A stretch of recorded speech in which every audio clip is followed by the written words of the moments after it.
came here several times with my father when I was little, but stopped eating here as often after growing up. I hope the food here will be to your taste. Oh, don't worry. We haven't eaten at a hotel like this in a while. Paimon's getting excited already. In that case, I'll go order for us first. Please wait here a moment.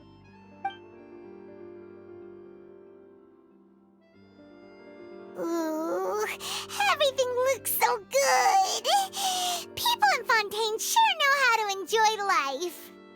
Why, of course. Go ahead, try whatever you like. If the food's good, I'll make a group reservation for the rest of Spina Di Russel next time. And if it's not? Well, then I'll still bring everyone. Albeit with only one dish per table. You, sure have your own way of doing things.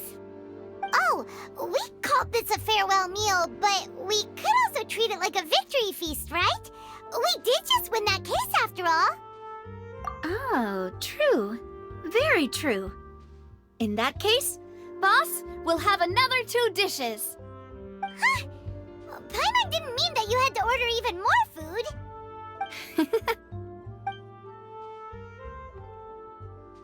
Speaking of cases, do you think that the mastermind behind the serial disappearances will get caught soon now that this has all happened? Well, we've certainly taken a big step forward, but I feel that's about it. We know that there's an organization that means to dissolve these young women, but we still don't know what they are really after. If it hadn't happened right in front of us, Paimon wouldn't have ever believed that a person could be dissolved like that. Right? Yet it was because this was such a preposterous notion that the investigation could never really move forward before. Ugh. If only that guy could have finished speaking! We were so close to hearing who was behind it. In such investigations, even the smallest step can seem like a yawning chasm if the trail of clues is cut off.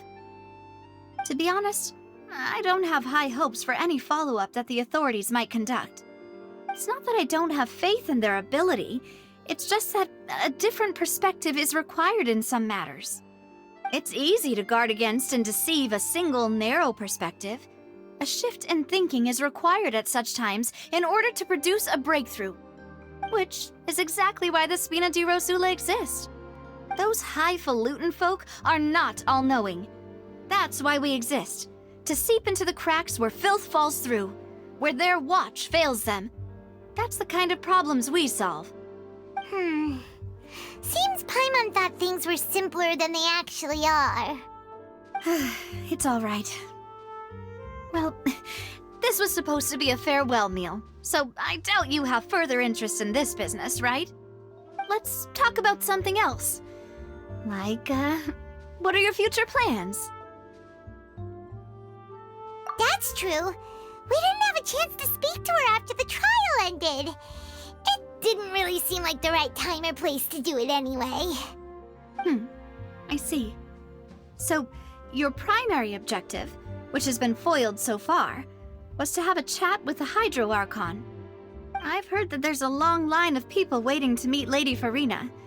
I suspect you'll be waiting for quite a while, considering that you missed your chance today. Yeah, we've heard that she's super popular here in Fontaine, and that it'll be tough getting any of her time. Well, would you consider some more, unique ways? Perhaps even methods of, let's say, questionable legality? Guess that's Spina Di Russel's boss for you. Chock full of sketchy ideas. Well, what did you have in mind? Well, one way would be to infiltrate a performance troupe at the Opera House, only to abandon your act at the play's climax and ask to speak to her after the performance. I'm sure Lady Farina would be eager to see the ending, and would agree in order to finish watching the play, don't you think? Could you suggest something a little more practical?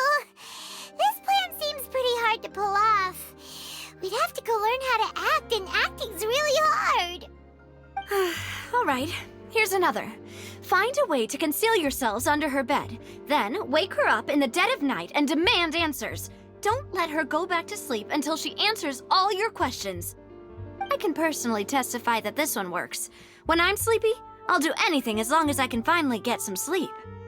That might work, but that's not really the problem. The problem is we don't want to get ourselves arrested. Ah, valid point. I overlooked that part. I was just thinking about leveraging a person's desire for sleep. All right, no more joking around. Perhaps you could... Oh, I don't know. Cut the line when she's on a break. You did defeat her in court, clearing citizens of hers from false accusations. False accusations she had nearly upheld personally. I imagine that she feels quite ashamed about the whole thing. You mean that if we catch her while she's on a break, she might be too embarrassed to refuse? Oh, that does make some sense. Why don't we give it a try after this meal? You know, strike while the iron is hot and all. Huh?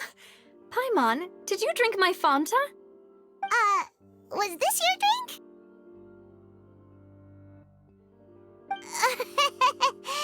Sorry about that. Paimon wasn't really paying attention and the cup was right next to Paimon. Would you like to order another? No, it's fine. We're just about done here. Alright. Honestly, Paimon wouldn't recommend Fanta anyway. It tastes kind of salty and icky. Is that so? Huh. Well, in that case, we'll have to blacklist the Fanta here then. If we're all finished eating, then I'll go pay. Yeah, we're stuffed. Thanks for the treat, Navia.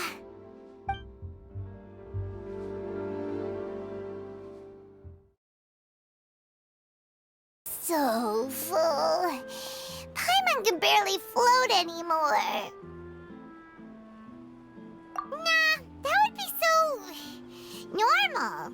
You know, like you. Okay. As for expenses this month, we're left with... Hey, Navia! What are you doing over there? Oh, nothing. It was just a meal, you know? Nothing the Spina Di Russel can't cover. Let's get ready to try to meet the Hydro Archon again. Bye, Navia! So this is goodbye, huh? Well, if you do encounter any other trouble in Fontaine, you're always welcome to contact the Spina Di Russel. I'll give your requests the highest priority. In any case, I wish you smooth sailing. I'll see you again, partner. See ya!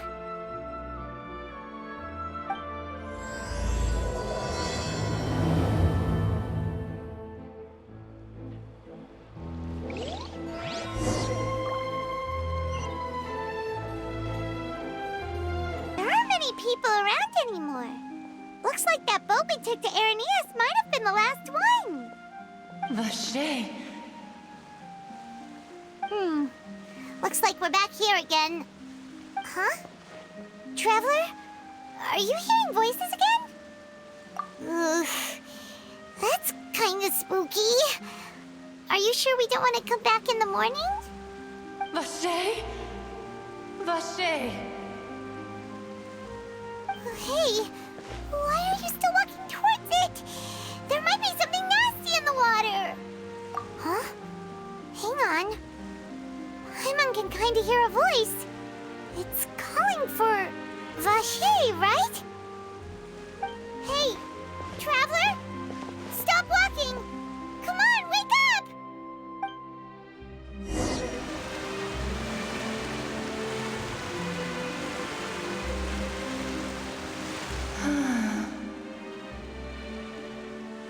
Vache, are you my dear Vache?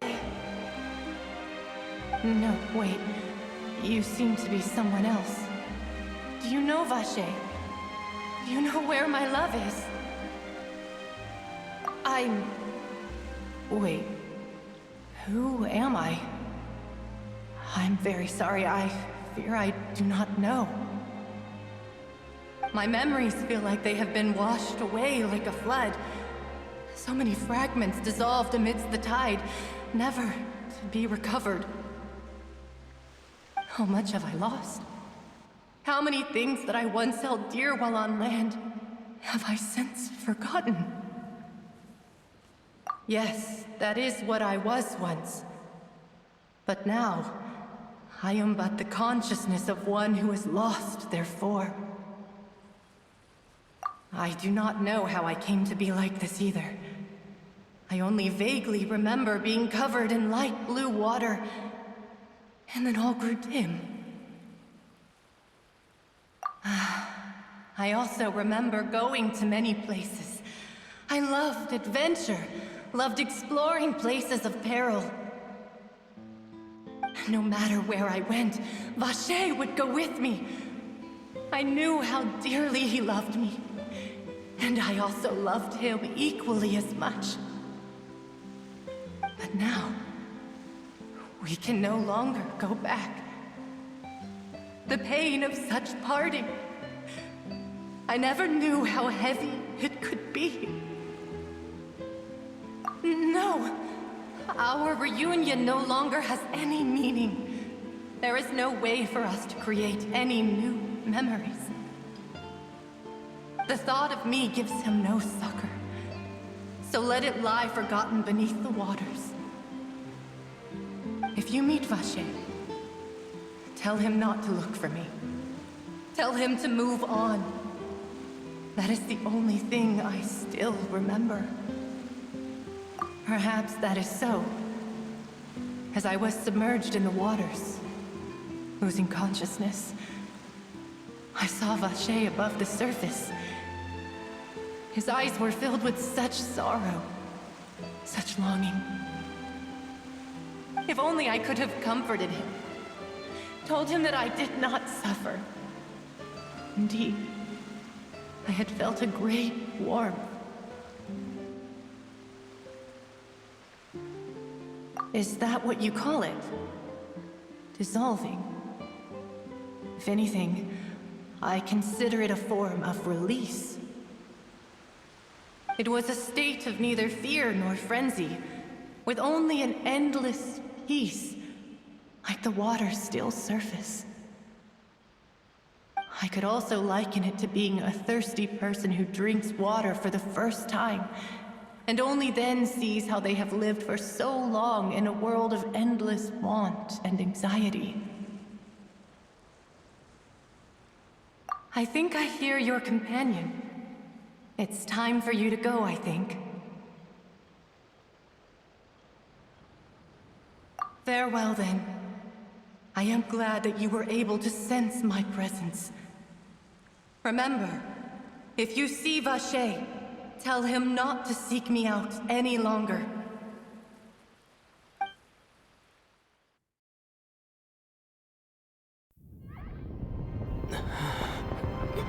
Wake up! Come on, hurry! Navia's outnumbered!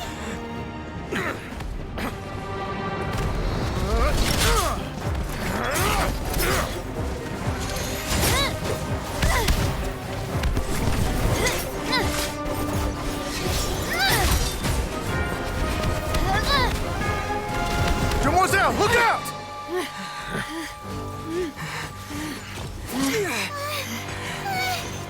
Dear God, it's a whole army of Gardamex.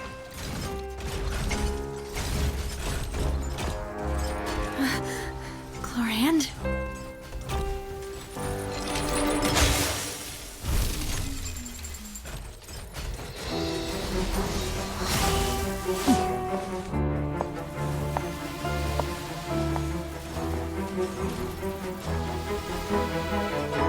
Quick, now's our chance!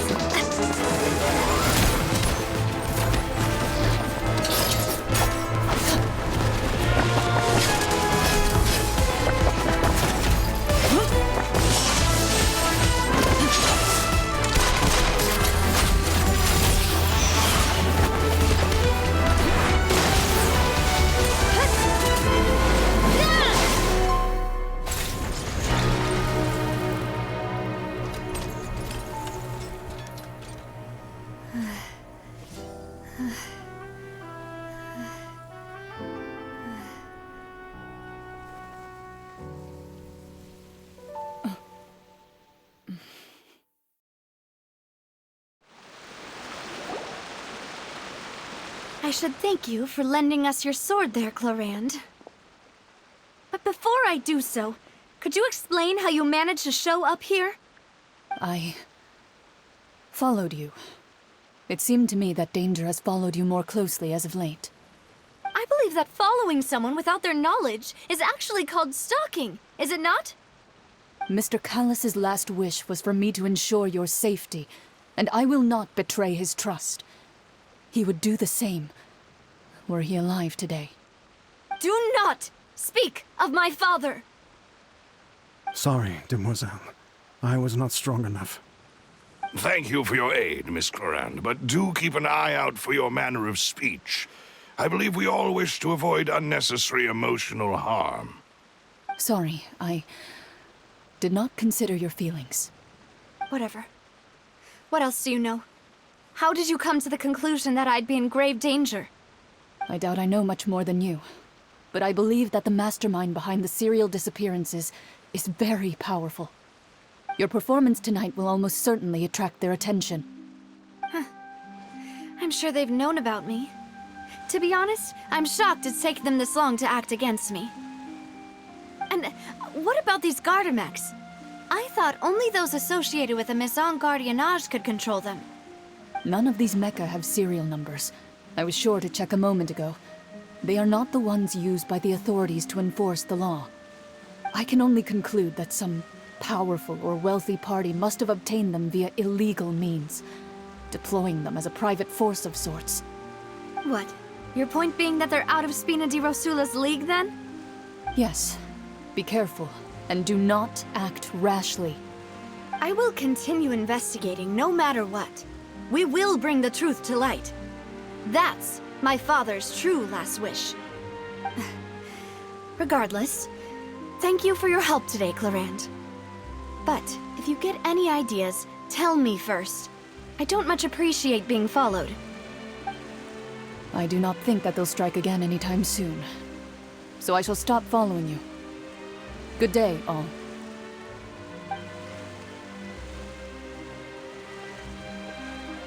Right. I suppose that's the best news we've gotten today. Demoiselle, I believe that Miss Clarand was being sincere with you. If we tried, we could attempt to thaw relations a little. I know, I just... She's... Oh, thank goodness! Paimon thought we were done for! Those Gardamex came out of nowhere while you were unconscious, and Navia and her gang saved us!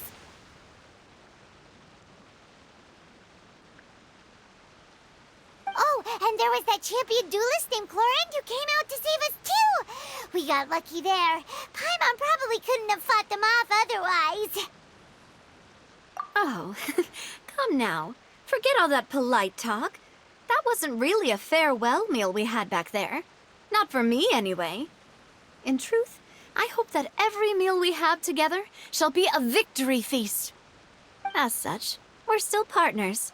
There's no need to thank me. It will take 50 years for me to match Demoiselle's magnanimity. If it were me, I would have joined the Spina Du Russel on account of her goodwill long ago. All right, you two. That's enough. Actually, Navia, how did you know that we were in danger? You sure did show up in the nick of time. Well, to be honest, you're the one who tipped us off, Paimon. Huh? Really? Paimon contributed somehow? Cool, Paimon's even more amazing than she thought! Yes, all thanks to you grabbing my drink by mistake. How did that help? After we parted ways, I was on the way back to one of our bases when I suddenly thought of what you said. That the Fanta tasted kind of salty and icky. Fanta only comes in sweet flavors, so how could it have tasted salty? The color of the drink, if I recall, had also been a bit off. So the Fanta had been spiked with water from the Primordial Sea? Yes. So, if you hadn't drunk that cup for me... Spina Du Russel is preparing the grandest of awards for you as we speak for saving the boss. Huh. Really? I sent people to Hotel de Boer to investigate, but whoever did this left no trace at all. That's when I figured out that you might be in danger and hurried here as quickly as I could. But why would they go after us too? All we did was defend Linny in court and help clear his name. Ugh, now we're caught up in this mess too, aren't we? Well, you did foil a plan that they were probably pretty proud of, and almost got their name in the process. Speaking of which, did anything strange happen when you drank the primordial seawater? Well, it can't be a coincidence that the traveler fainted just now. He said that he heard that voice calling for Vache again. Oh, and this time Paimon heard it too, but it was real faint. Does this situation have to do with the primordial seawater then? Does that mean the primordial seawater raises someone's sensitivity to hydro when it's used on people who are not from Fontaine? That doesn't sound like too much of a bad thing, to be honest. New intel? While you were out cold? Well, let's hear it, shall we? Oh, that is important. Vache. That name doesn't ring a bell. I suppose he hasn't stepped forward as a witness in court lately. Since he saw that young woman dissolve, he was at least at the crime scene. But he never gave testimony or any information regarding people dissolving in the primordial seawater. Could he have been threatened? Yes, thank you. This is very important information indeed. We will continue to investigate. Oh, you mean you'll help us investigate? Well, you did say that our farewell meal didn't really count. That means we're still partners, right? And besides, we're in this now whether we like it or not. You're not gonna let those people who targeted us get off the hook so easily, are you, Traveler? Demoiselle, do try not to look quite so pleased. You are the face of Spina Du Russel, after all. You talk too much. Well, in that case, let's head back to one of our bases, shall we? I'll arrange accommodations for you. We also have some plans to go over, and hopefully we can deepen our bonds as partners. But we'll take that one step at a time, I guess. Don't worry, you two. With us around, our base is definitely secure.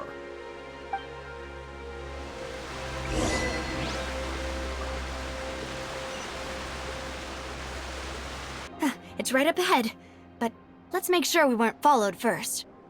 I've been keeping watch, Demoiselle. I haven't spotted anyone suspicious thus far. Very good. But let's not let our guard down for now. I shall find rooms for our respected guests. Thank you, Mellus. Now, let's continue, Traveler.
This is your base? It's not quite what Paimon imagined. Your accommodations have been arranged. Under the present circumstances, I can confidently say it's the best we have. Well, our funds have been a little tight lately.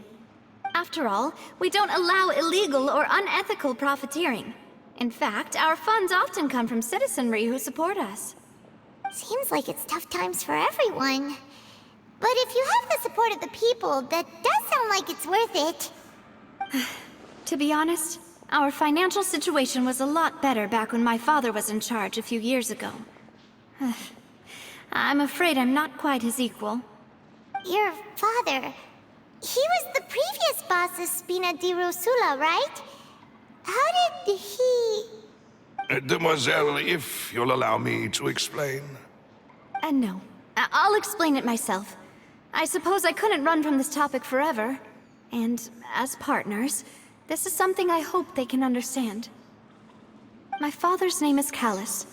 Yes, the same one they call Callas the Unfaithful in the streets. 3 years ago, he was accused of murdering his own friend. But he chose a duel to defend his honor instead of standing trial. He died in the duelist's ring. Oh no. But I do not believe my father was a murderer. I'm sure he was set up. At the time, I believed that if he only stood trial and was duly investigated, something amiss would crop up and prove his innocence. But strangely, he not only requested the duel himself, but rumor has it that even after being seriously injured, to the point where he could be deemed as having lost the duel, he refused to surrender, determined to die in the arena. 3 years later, I still don't understand why he did that. How could he protect his honor if he's dead? If anything, he gave up his chance to defend himself. The closest piece of info I have is that my father had been investigating the serial disappearances case at the time of his death.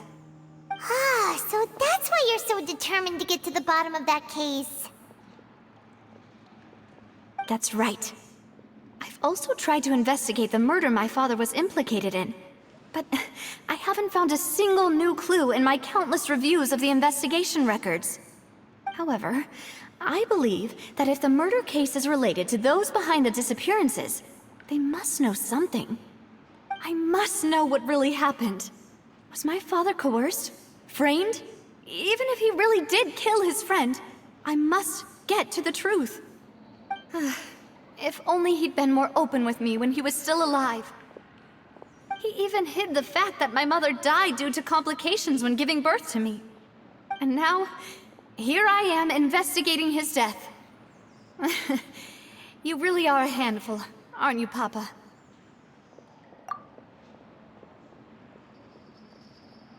Demoiselle, please, if there is anything I can do, anything at all. I also will never believe that Master Callas murdered anyone. There are none whom I respect more than the two of you, Demoiselle. Master Callas did so much good in life, yet all it took was one murder case for him to be dubbed Callas the Unfaithful. Even our supporters decreased greatly due to that incident, hence our strained finances at present. Wait, if Callas was such a good man, wouldn't people at least be a little suspicious when he was accused? No. Perhaps people just revel in that kind of drama. It's not something exclusive to people from Fontaine, really. Everyone's like that. People love watching the evil turn over a new leaf, but they also enjoy watching good people fall into an abyss from one slip-up just as much. But how could... never mind. If Callas was really falsely accused, we have to find the truth. He didn't deserve to have that happen to him. There is one other thing. Master Callas's opponent in the duel was Ms. Clorand. Oh, her? Well, then, isn't that as good as saying that she was the one who killed him? Yeah, that's not the sort of thing that you can just let go and move on from. Ms. Clorand has always placed great emphasis on the honorable nature of the duel. If her opponent doesn't yield, she will not stop either. She knew Master Callas beforehand and greatly respected him, but seeing how he was resolute in the arena, there was only ever one choice she could have made. It's not that I don't understand her at all, but I just can't deal with this yet. Don't worry, Navia. Paimon knows how you feel. You don't have to force yourself to do that. Afterward, Miss Cloran told us that at the start of the duel, Master Callas requested that she ensure Demoiselle Navia's safety. Yes, that is our understanding as well. Oh, Papa. What madness drove you to ask the person who killed you to take care of me? All right, anyway, that's the information I wanted to share with you. Even if it did sound like I was just complaining towards the end.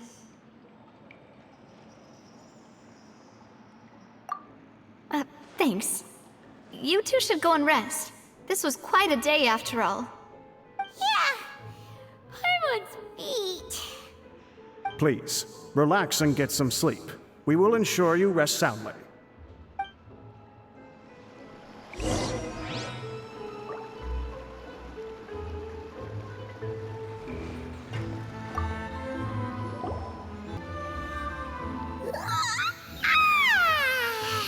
Paimon slept so well. This place feels almost too safe. Huh? Navia? Where did the other two go? I sent them back to Poisson. It's Spina Du Russel's place of origin, and where we have our headquarters. There's not much for them to do here at the moment. Paimon gets the feeling that you're just trying to get them off your back. But never mind that. When did you get back? Were you waiting here the whole time? No, I just returned after going out for a while. I did some investigating yesterday regarding the name Vache. Wait, so you didn't sleep at all? How could I after having such critical new evidence appear? Guess Paimon wasn't speaking for everyone just now, huh? Unfortunately, this name seems to have been wiped from existence. It doesn't seem to have a match anywhere. I suspect that those behind this have already taken steps to hinder an investigation from this angle. But that does prove that this Vache person is a key witness in the incident. Does that mean we're too late,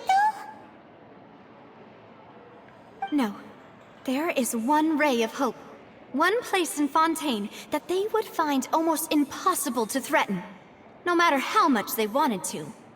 And that is the archives kept by Chief Justice Neuvillette, a place where detailed files on all the cases in recent years are kept. If the Oceanette you met is one of the young women who went missing recently, we should be able to find some related information there.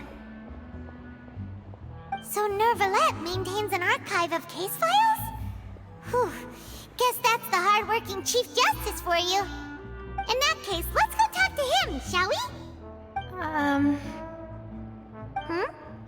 Aren't you coming along, Navia? Did you get tired?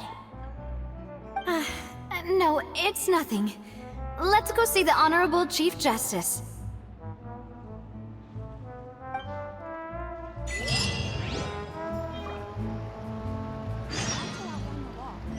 It's right up ahead. Come on.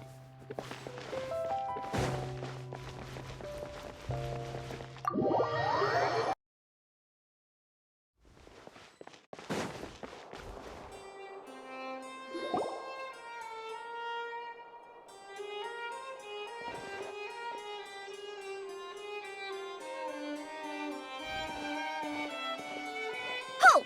Please state your business here. The Chief Justice is presently occupied with official matters. Huh.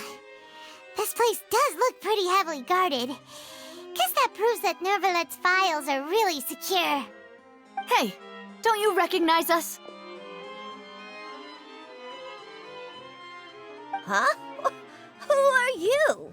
Just to be clear, I don't care who you are or who you might be related to. Our rules make no exceptions. See?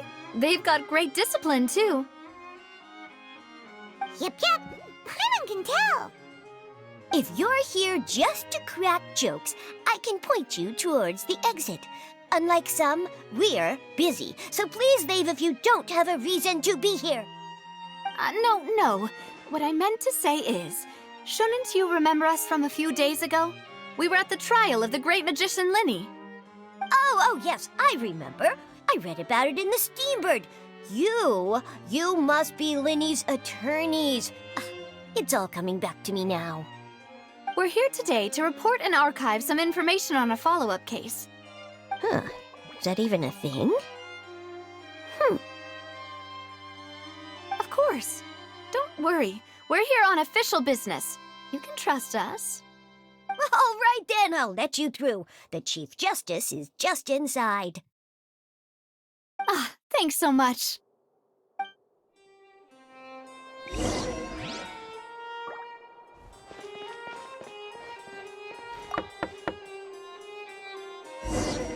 Please come in.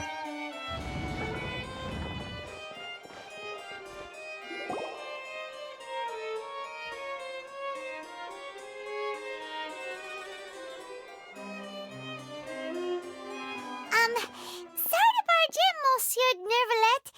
We only lied to get in because we didn't know any other way.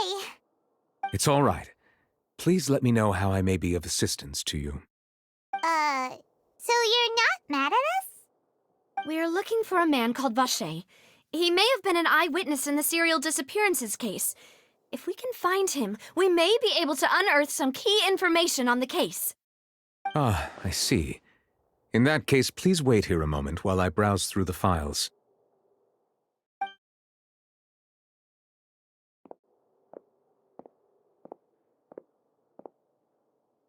Who knew that Nervalet would be so easy to talk to?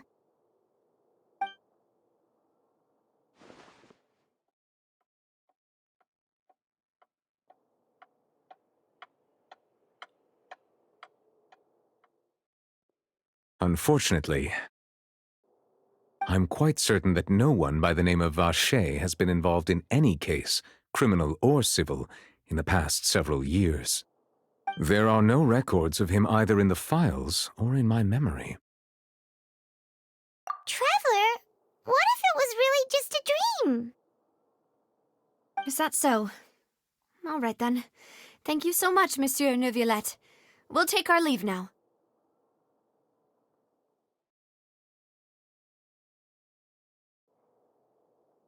Ahem.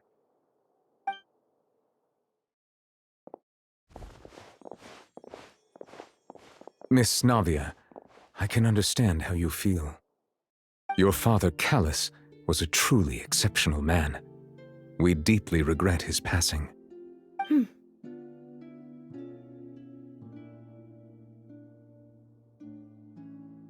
And what are you trying to say, Monsieur Neuvillette? Are you trying to console me? Extend your sympathy? Or just express some tendril of regret? No. You are not trying to do any of that. I can hear it in your voice.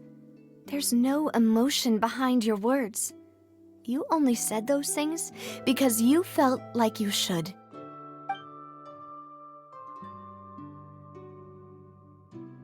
It's just like last time. After my father took his place in the duelist ring, I pushed through the guards to talk to you as a last resort. You even told me then that you thought there was something fishy with the case, yet you still allowed the duel to go ahead. In your eyes, the value of a human life is nothing compared to those cold laws you hold so dear. If you truly regret my father's death, then why didn't you call a stop to the duel? Why didn't you give me the power to stop him from throwing his life away? Why did you just let him die, despised and hated by all? Everything was hanging on a thread at that moment. Just the tiniest effort could have changed everything. There are still so many things I never got to tell him. So many questions he still owes me answers to. If you really have no heart, then just look me in the eyes. I, Navia, will show you the true meaning of regret. I'm sorry, Miss Navia. You and my father are truly alike. You keep all kinds of things in your heart and never say a word to anyone. It's not so much that you can't feel, but that you would never express anything. Oh well. In any case, everyone already knows full well the apathy of the Chief Justice. My apologies for taking my emotions out on you, Monsieur Chief Justice. Let's go, Traveler and Paimon.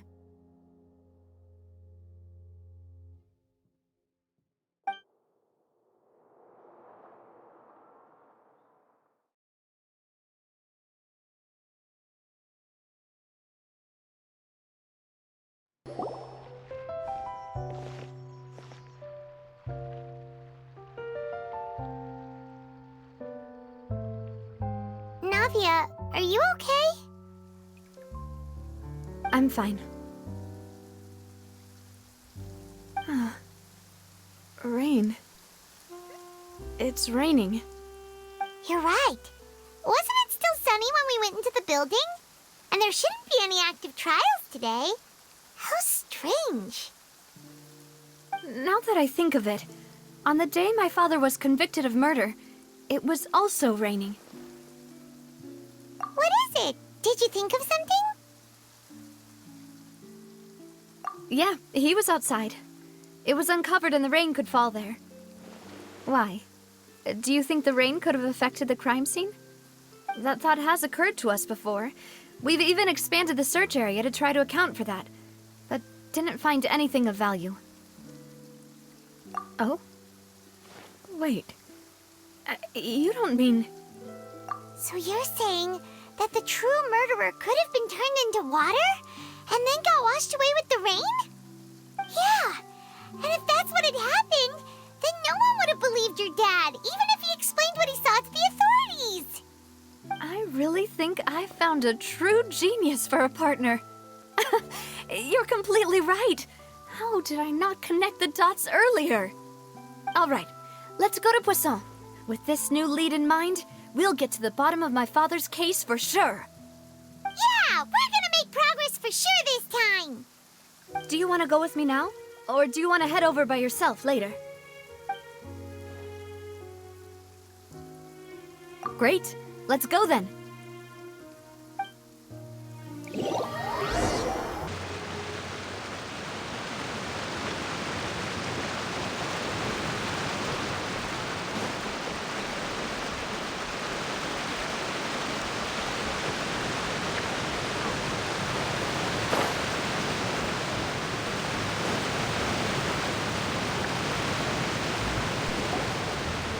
Whoa, what a huge ship! Why would a ship be anchored at a place like this? There's no need to be so surprised. While it may look like a ship, it's actually Spina Di Russula's headquarters. My father was the one who asked for it to be built like this. Perhaps our taste in exterior design is the only thing we occasionally had in common. A gigantic and glamorous ship embodies discovery, opportunity, ambition, and conquest. It symbolizes Spina Di Russula's bright and limitless future. And Paimon thought you were bluffing when you said Spina Di Russula had a glorious past. Paimon was confused why a group with such a history would live in the sewers. But now that Paimon has seen this ship for herself, she's been convinced. Well, Poisson is where Spina Di Russula began, after all. It's our main base, our home.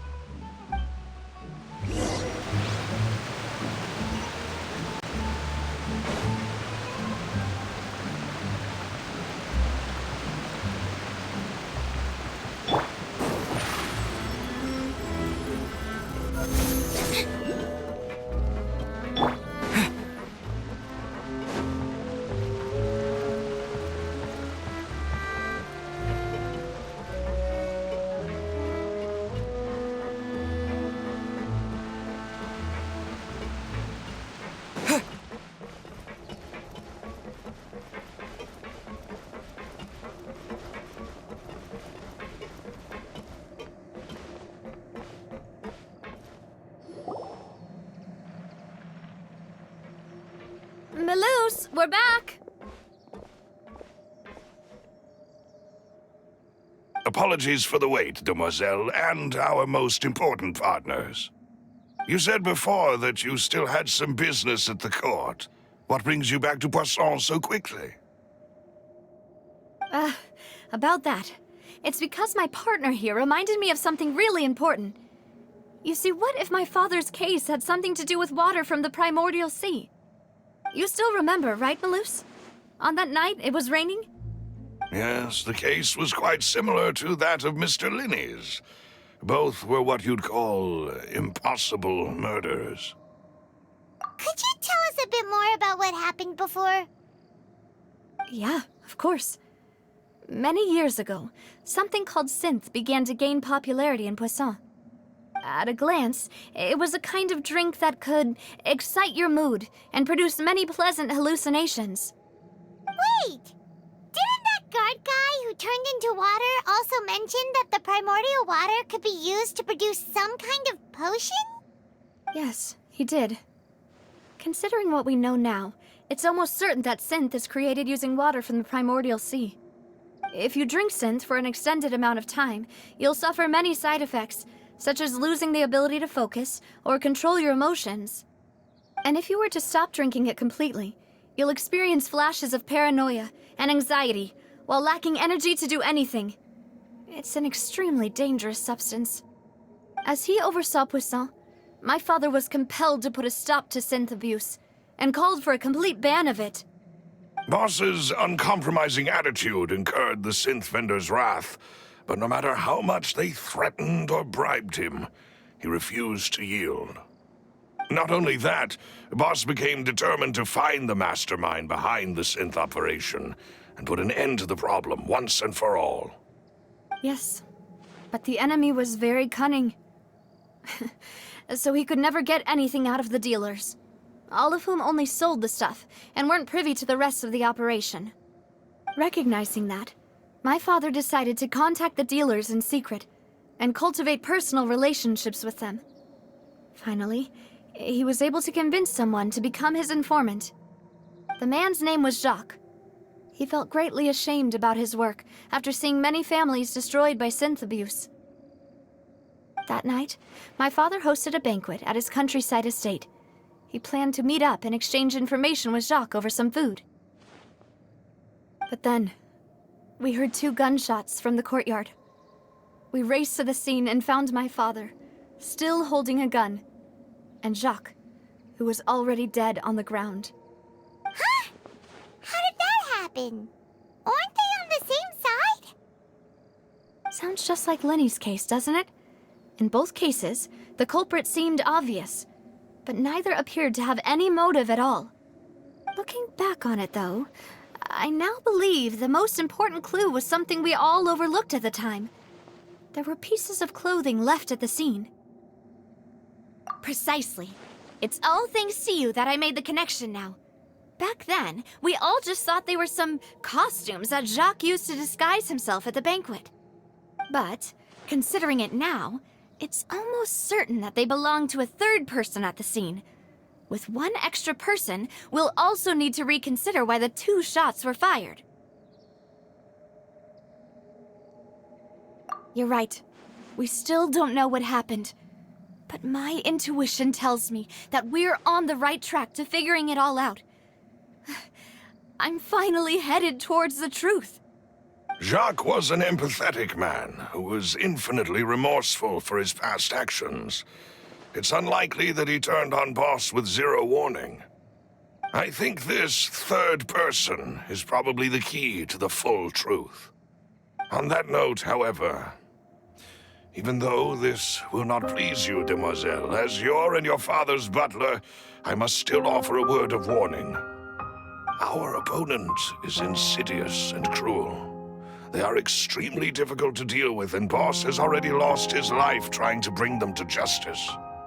Even though Spina Du Russel has lost most of its former glory, Poisson has welcomed a new time of peace, and we have been allowed to live out our lives.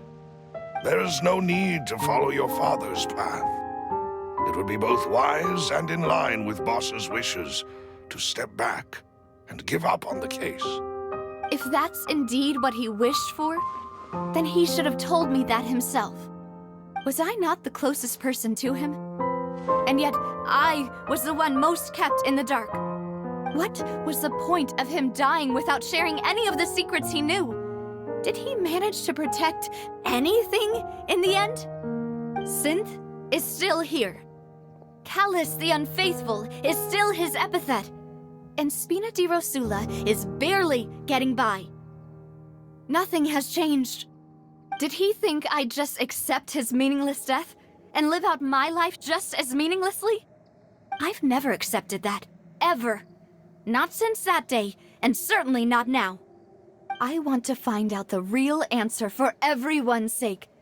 For the missing girls, for the victims, and for myself. Navia. This is indeed the best moment to act. Your partner appears to be quite reliable, and more importantly, Demoiselle, I think you're also ready to take this on. So you do know something else, Mellus? Yes, I do. In fact, even before that banquet, Boss already knew of the connection between Synth and the serial disappearances case. But what drove all the tensions to the boiling point was the revelation that you, Demoiselle, had been selected as the next target to disappear. What? Boss also didn't tell you that he had been diagnosed with a rare illness. The doctors told him that he had no more than 5 years left to live. And the serial disappearances case caused him great anxiety. 5 years was nowhere near enough time to resolve this long-standing conflict. But once he passed away, all the danger would pass on to you. Knowing all of this, he decided to use one final intimidation tactic before his death. He claimed to have already gotten his hands on some key incriminating evidence for the other side, and even told some members of Spina Du Russel about the details. But as long as you remained safe, he would not share the evidence with the public. If something were to happen to you, then he and all those he told would immediately expose all they knew about Synth and the disappeared victims. Right, so nobody would be able to get off scot-free. As we've seen, Boss's tactic has worked. Even though Boss has been gone for a long time, the other side has not tried to take Demoiselle's life. No, I don't believe it. He never appeared to look sick to me. No father wants their daughter to see them weak and haggard, especially someone as proud as Boss. To him, dying in a duel and suffering lasting dishonor as the unfaithful were still far preferable than losing face in front of his daughter. So he chose to die in silence, so that he could protect me. I'm afraid you're not understanding this correctly, Demoiselle. What Boss wanted to hand to you was not a parasol, but a sword. If Boss's spirit could hear you telling me that you want to find the answer for the sake of everyone involved, I'm sure he'd be extremely proud. That fool. Couldn't he have just given it to me straight? No. He might have set up everything precisely because he never thought I'd be able to understand him. Is that the amount of confidence he had in me? And what if I was never able to make it to where I am now? Yeah. I suppose that's true. With the way he'd set things up, if I had wanted, I could have just lived out my life without a care in the world. But thankfully, he rarely talked to me about complex matters, and thus understood little of me as a person. In this case, he really didn't need to give me an easy way out. Mellus, what was the key evidence that he shared with you? It's the location where Synth is produced. Essentially, it's the enemy's headquarters. When he was threatening the enemy, Boss didn't share the specifics of the incriminating evidence he found. But if you want to use it against the enemy, you'll still have to take several things into consideration. Why? If we know where the place is, can't we just go storming in? You mustn't forget that we're fighting against a mysterious and dangerous organization that's been in operation for decades. There's no telling what might be lying in wait at their headquarters. We also have no idea what kind of evidence we may be able to find inside, nor what people we may be able to capture. But a single visit to their headquarters would be tantamount to a formal declaration of war. The worst case would be that we leave empty-handed, but also open ourselves up to full retaliation. Then, in that case, why not work with the Fontaine authorities? Well, you saw one of them dissolve during Mr. Linney's case. We have no idea just how thoroughly they may have been infiltrated. That's true. Seems my father really had no choice. But things are different now. It should be a lot easier to prove the other side's guilt, now that we've connected Synth with the disappearances case. You sound like you've put a lot of thought into this, Mellus. I am the butler, after all. I live but to serve the boss and Demoiselle's will. I've always been willing to take on any kind of risk for your sake. But considering my relative lack of ability, I've spent my time keeping secrets, performing basic investigations, and waiting for the right time to come. Thank you for all of that, Mellus. Have you discovered anything new in the past few years? Let me think. One conclusion I came to was that the enemy must be quite familiar with Spina Du Russel, or at least have an informant planted here.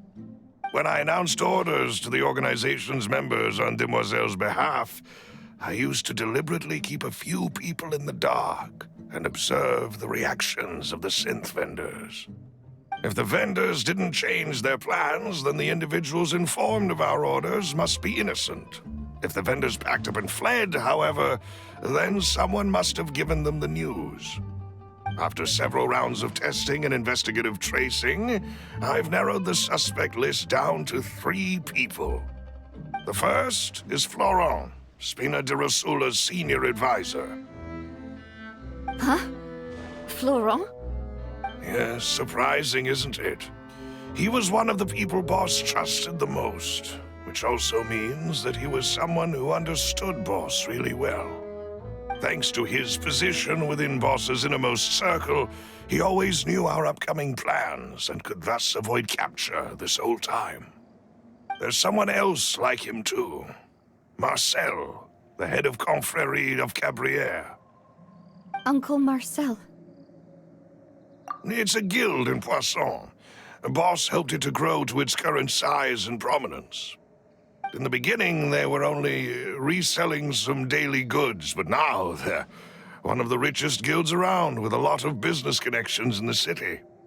So, they're like a sister organization of Spina Du Russel? Yes, you can say that. When we were fighting against the synth dealers, they provided us with plenty of support. It's a bit difficult to imagine someone using their own money to hunt down themselves. The final suspect is Thierry, the man responsible for coordinating information between Spina Du Russel and the guards.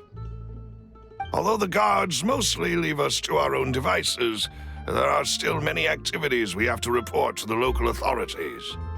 Since Thierry is always in the know about our current activities, he could theoretically always plan one step ahead. I see. These are all people who I communicate with quite regularly. To think that the enemy we've been fighting against has been right next to me all along, among those I trust the most. It's almost too hard to believe. If you want to investigate them, please take every precaution to not alert the quarry. Judging from our experience, the enemy is extremely cautious. Of course. And thank you, Mellus. You've provided us with a lot of great information. You're too kind, my lady. I'm just doing my duty.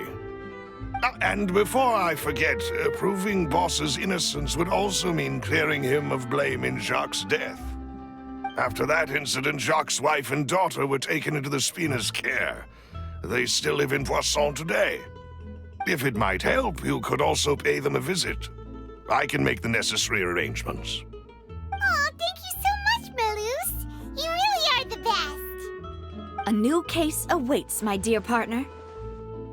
I hope we can work together to uncover the truth and end this case once and for all.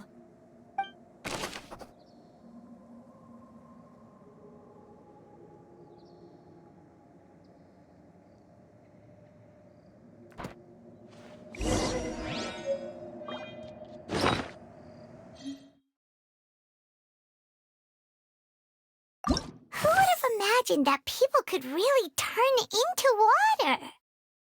Here we go again, trying to crack an impossible case. All proof and no motive.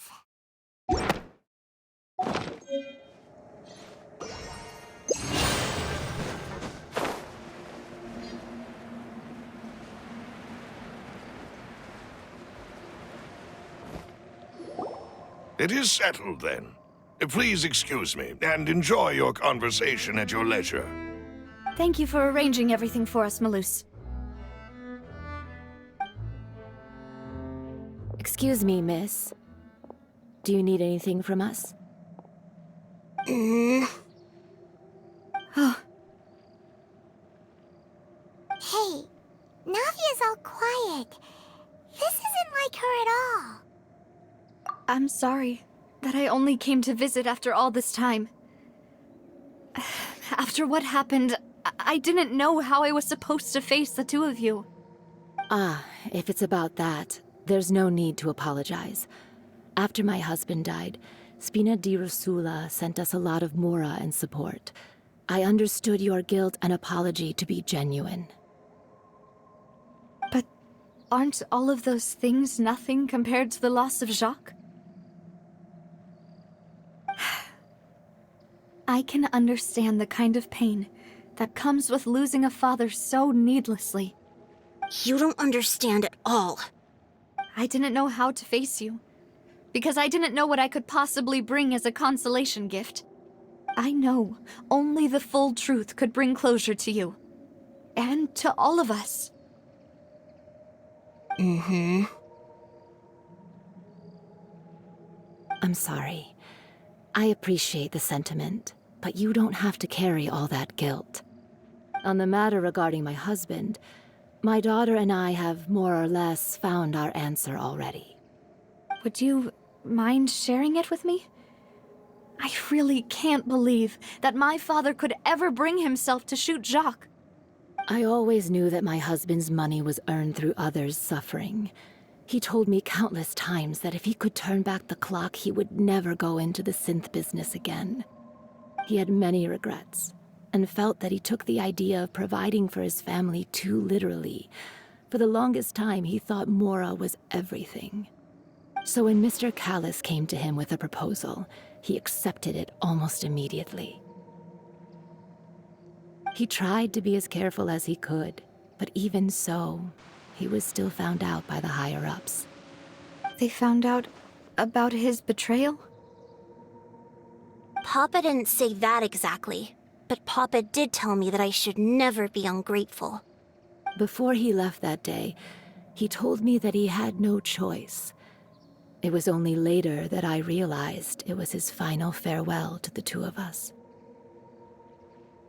I don't know that for sure, but you could say that's the conclusion I eventually came to.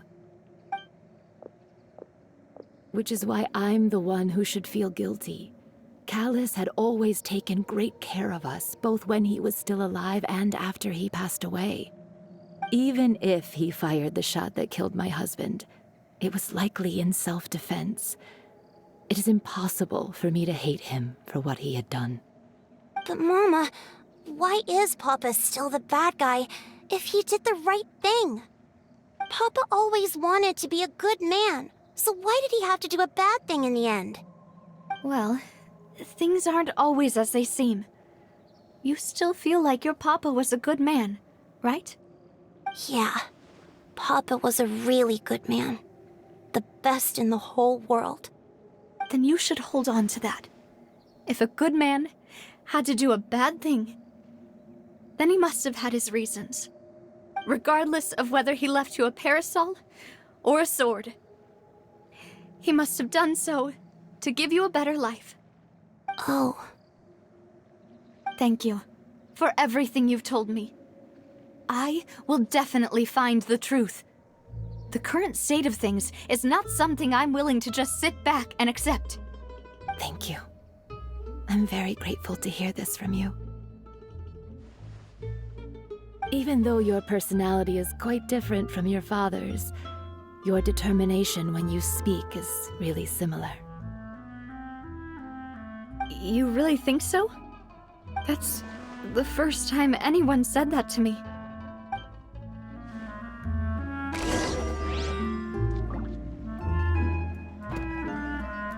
I'll leave my husband's case to you.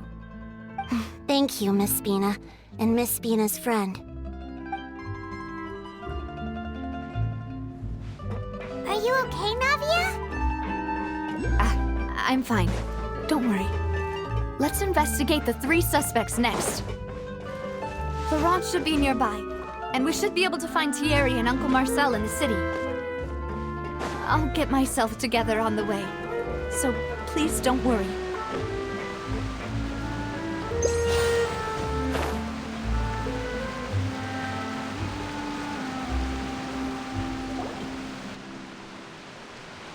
Greetings, boss. How may I be of assistance today? I'm sure you've heard about what happened at the Opera House. Someone got turned into water right in front of us. Yeah, I've heard. With something that dramatic, I'm sure journalists will milk it for all it's worth. And it'll be all the talk for the next several weeks.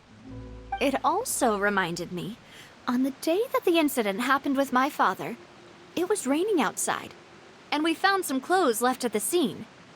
After my partner here put the dots together for me, I feel like we should try to reopen his case. Can you do me a favor and try to recall what happened that night?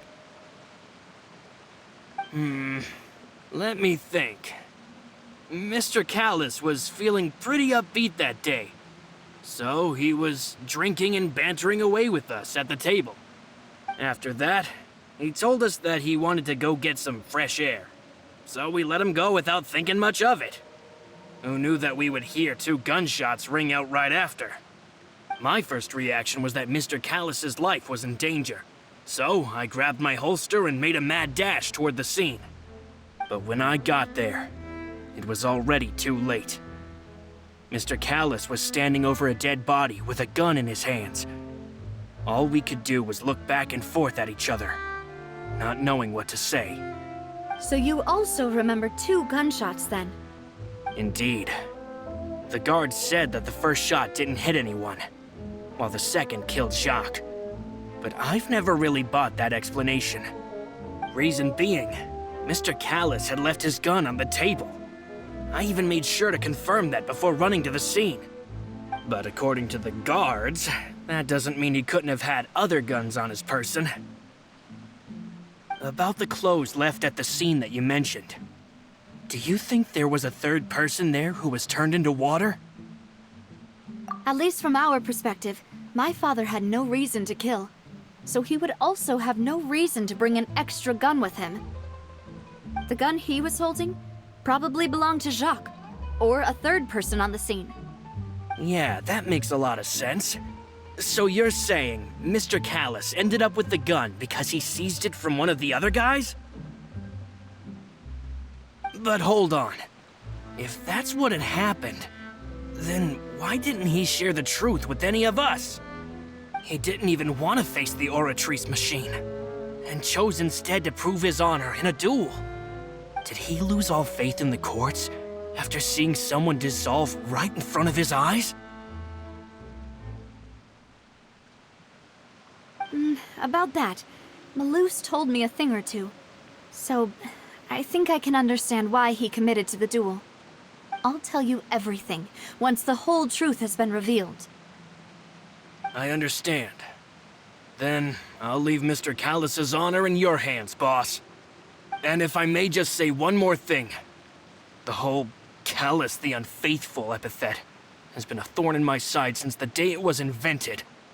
Many people have laughed at me for still calling him Mr. Callas, even after so many years have passed. But it was Mr. Callas's trust that allowed me to rise through the ranks of Spina Du Russel and live the life I lead today.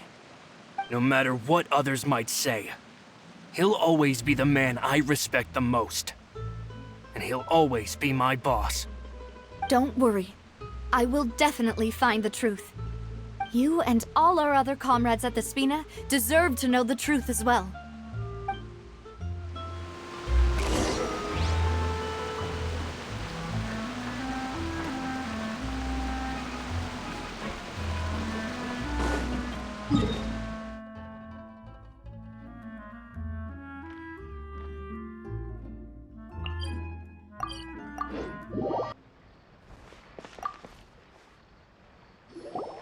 Hey, Thierry, it's me. Oh, now, what brings you here, Miss Navia? I've heard that you made quite the name for yourself at the Opera House. Oh, so you've caught news of that already. Oh, okay. Hey, I'm also a member of the Guards, you know. The way you make it sound, people would think I was sent off to Poisson because I had done something wrong. Are you sure there isn't a little bit of truth in that? Under normal circumstances, shouldn't you have been called back to the city already? I mean, where I work is really up to me. Let's just say I enjoy the ambiance of Poisson. Callas did a fantastic job running the town, building Spina Du Russel from the ground up and clearing many obstructions in my way. It would be next to impossible for me to find a similarly easy but high-paying job in the city. Anyway, enough chit-chat. Are these two friends of yours? You, here for some formal business? Yes. These two are my partners. What happened at the Opera House made us realize that Linny's case and my father's may be related. We're trying to reinvestigate the details of my father's old case. Ah, I get it. You think there might be more to the case now that we know people can be dissolved into water, right? I was also flabbergasted when I first heard of it. If you want to go through the original files from your father's case, I can help you look for them. That'd be much appreciated. Thank you. Actually, I have another question. Do you have the authority to dispatch Gardamex? Of course. Without them, I couldn't possibly handle Poisson on my own. Why do you ask? We definitely can't use them to forcefully get more evidence for your father's case. Well, you see, just recently, we were attacked by a horde of unnumbered Gardamex in the city. So, if you hypothetically wanted to do something against me, all you would need to do is get rid of the mecha serial numbers and send them after me. Then you think too highly of my abilities. Dispatching mecha is very different from controlling them. If I had to make an analogy, when you order a dish, the chef will make it for you. You can ask the chef to cook, but not to massage your shoulders or carry your baggage. If you try to make unreasonable demands, the chef would just think you're out of your mind and ignore you completely. The same goes for me and my Gardamex.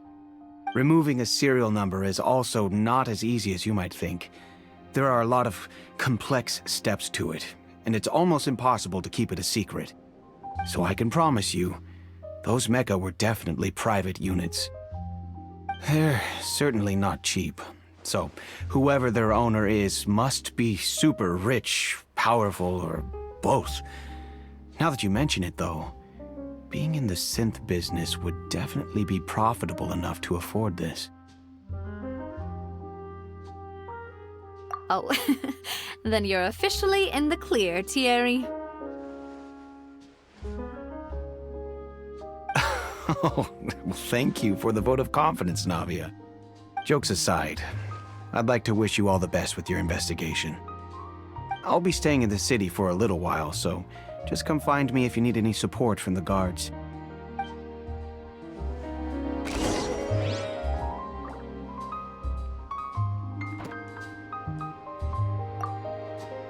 I'll see what I can do for you in Spina Di Russel when it comes to guard stuff, but don't go advertising it to everyone else.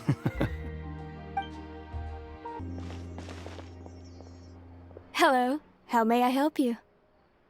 I'm here to see Marcel. Could you please let him know? You can just say Navia's looking for him. Sure. I will let him know right away.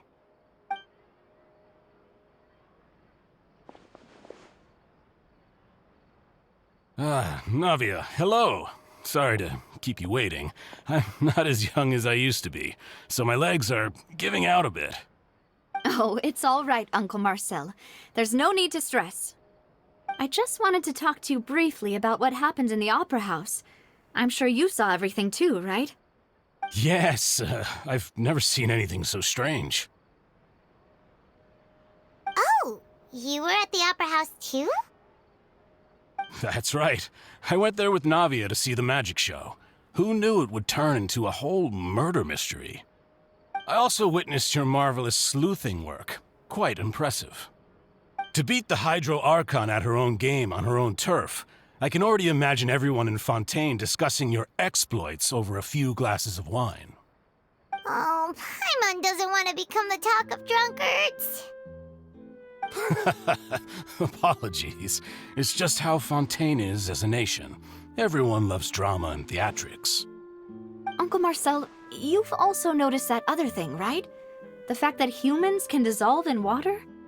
Yes, I was reminded of your father's case right away. Is that what you're investigating now? Exactly. I still don't have much solid proof, but I can sense that the other side has already begun to act. Oh, and what makes you say that? We were attacked on Araneus by some unnumbered Gardamex. And there was also an attempt to get me to drink water from the Primordial Sea. If not for the vigilance of my partner, I probably wouldn't even be here talking to you right now. Oh, you're giving us too much credit. Wasn't it you who protected us? Alas, it seems things are heating up again. The peace that Callas sought so dearly will soon become a thing of the past. But rest assured, Navia, Poisson will always remain a safe haven for you. If you're scared, you can always return there. If anyone dares to lay their hands on you there, the Confrérie of Cabrières will use its funds to the last Mora to bring them to justice. Thank you, Uncle Marcel. But I don't intend to go into hiding. I'm going to strike while the iron's hot. Do you have any new thoughts on my father's case? About that. Sorry, my age is catching up with me, so it'll take me a while to recall my memory.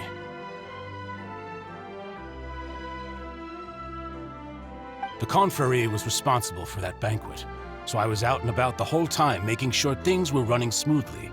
I didn't even have the time to drink with the guests. Then I heard the sound of a gunshot, and the rest was history. Oh, it's okay. No need to push yourself. We'll ask around some more, see if there are any valuable clues elsewhere. Sounds good. Just let me know if you ever need Mora. All my wealth comes from Callas' patronage and support. I'll spend however much it takes to clear his name.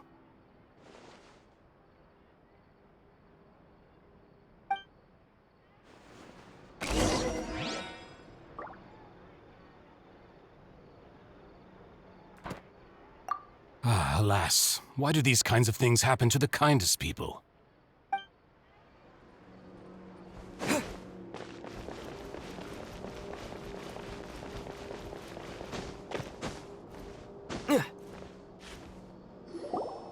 We've talked to all three suspects, purely based on their conversations with me.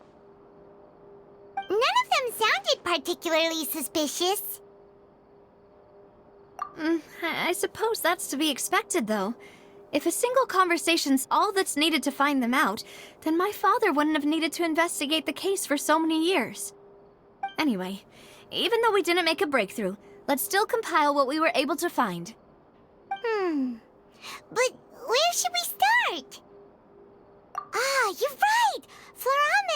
that Callas probably only ended up with the gun because of circumstance. That makes sense. According to Jacques' family members, he already told them that he had been discovered, and that he had no choice before he left home that day.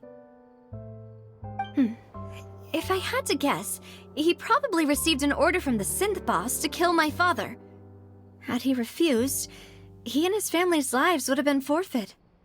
So, Jacques fired the first shot?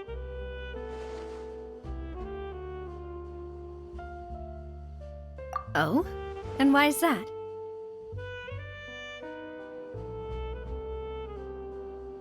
Ooh, that's a good point. Jacques probably already knew that he was just being used as a tool for murder. And once he had completed his mission, he'd be of no more use to his boss. So, what would make more sense from his perspective would be to turn his back on the Order and seek protection from my father. Makes sense. But without evidence, that's still just a theory. Besides Jacques, the attack from the Gardamex has been bothering me quite a bit as well. It's obvious that our enemy has become more antsy after the secret of the primordial seawater was revealed. Do you think he knew, even then, that we'd follow this lead to the end? Given everything that's happened since, it's quite possible. But who among the 3 suspects would have the ability to control privately owned Gardamex? Uncle Marcel? My father did really trust him. And they worked together on a large number of projects. Maybe that's how he got to know Jacques. And with funds from the Confrérie, he could also afford a large number of Gardamex. It's still really hard for me to imagine, though. After all, Uncle Marcel has been around since I was just a child. Also, wouldn't this mean he has been spending a whole lot of mora and energy to fight his own synth business?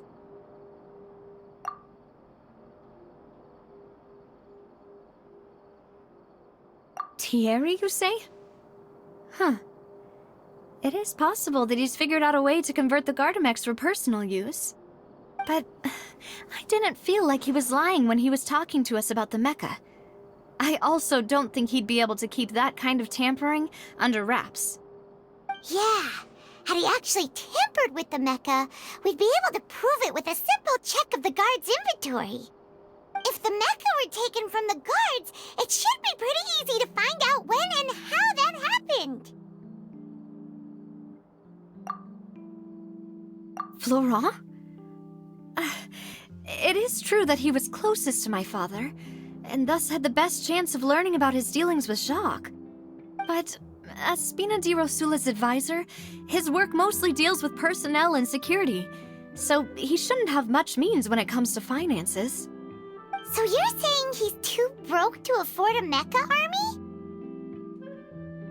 Exactly. He can't. And even if he could, I don't think he would be able to dispatch a whole group so quickly. Who could it be?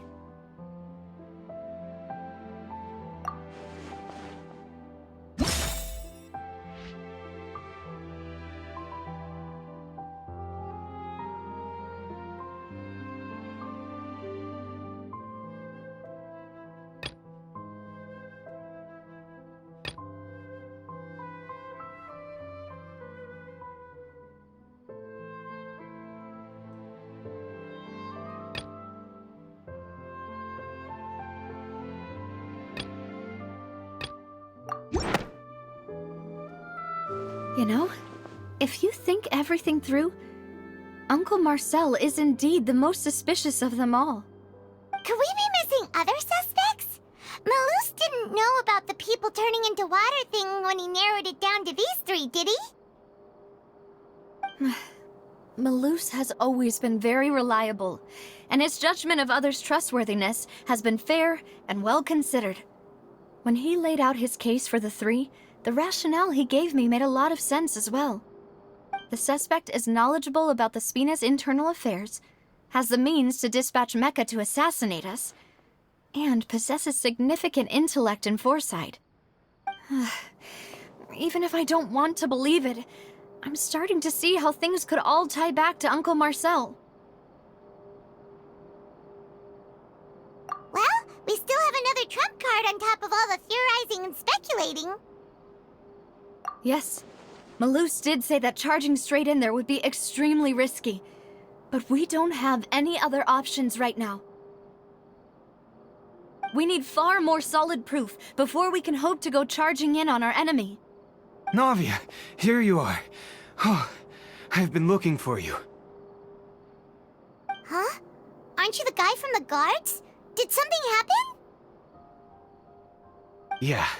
News came from Irenaeus just after you left. We've got another trial on our hands. Wasn't that place built specifically for holding trials? What's so newsworthy about this one? I know. But they said the person they're putting on trial is a Fatui harbinger called Tartaglia. What? Is that someone you know? Yeah, we know him. Maybe even a little too well. Well, he's been accused of being the true culprit behind the serial disappearances case. It's absurd, don't you think? Wait, how? None of our investigations have had anything to do with him. That's what I thought was strange about it, so I came to tell you the news right away. If the charge against him stands, then it'll be next to impossible to get the guards to support any of our planned investigations. Right, because they'll think they've already found the culprit. Yeah, and it'll be a lot harder then to clear Mr. Callas's name. I understand. Well, partner, what do you think we should do? We still haven't found any conclusive evidence. Huh? Split up? What do you mean? Just as expected of my partner. Since this is a trial about the serial disappearances case, the culprit's attention will be focused on Irenaeus, leaving his home base wide open. You're right. This is our best opportunity. All right then, let's do this. I'll stall them at the Opera House and charge Marcel as the true culprit.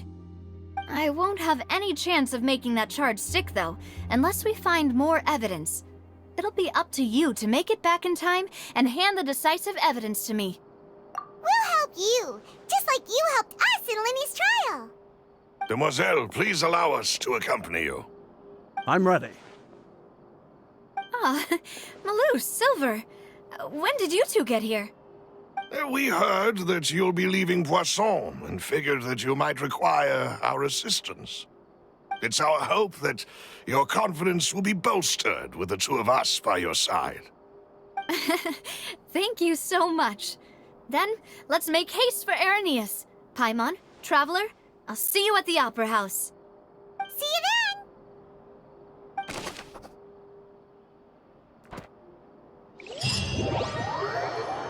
As set out for Irenaeus, we should also get going. The location has already been marked on the map, so let's head over. Huh. According to Melus's info, the synth production base is underwater. Let's go and try to find the entrance.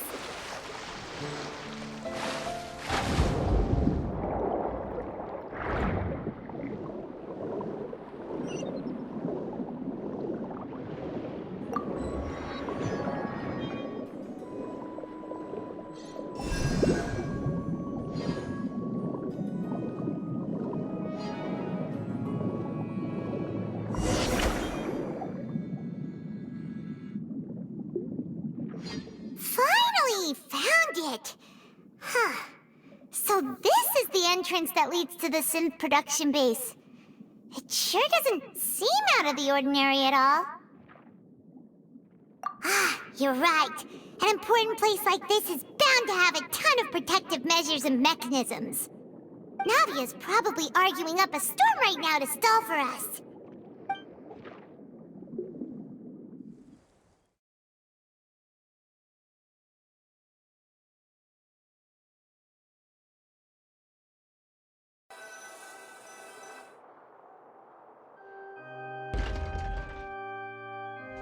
It would appear that I must repeat my question again, Mr. Tartaglia. Do you accept the charge that you are the true culprit behind the serial disappearances case? To be perfectly honest, I don't understand your country's complicated court system, or the reason why I'm being charged with something I've never even heard of. However, I did hear that people who have been charged can choose to participate in a duel to clear their name. Is that right? In which case, as long as I accept the charge, I can have an all-out fight with that champion duelist Clorend, right? I've got to admit, that's one of the most enticing offers I've ever received. When I privately sparred with her last time, she was obviously holding back. Real disappointing. Hey! Don't you understand? You're currently the prime suspect for a major case. This isn't the place for you to be looking for fights. Oh? Sounds like the Hydro Archon wants to lecture me on the ways of the Opera House. Then why don't you duel me too? I'm the kind of student that learns best in the heat of battle. No. That's not what I meant. Alas, it would appear that communication with the defendant is going poorly, and we have made very little progress. In that case, let me explain everything from the very beginning again. The goal of this trial is to determine the culprit behind the serial disappearances case. That case had nothing to do with him.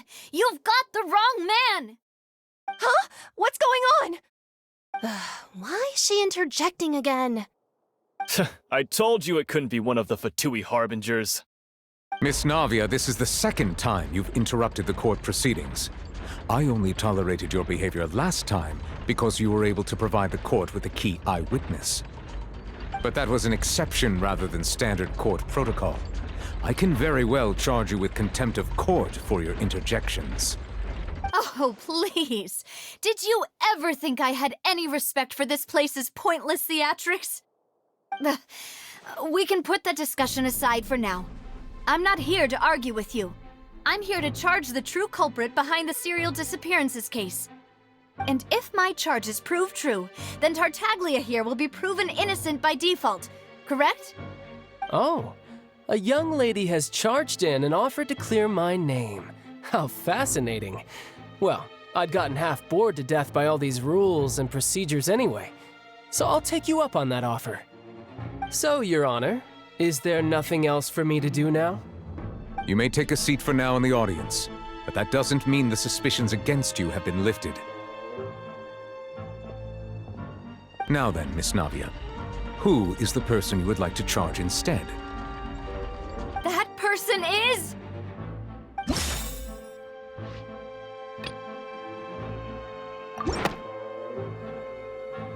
Marcel, the head of Confrérie of Cabrières! Huh?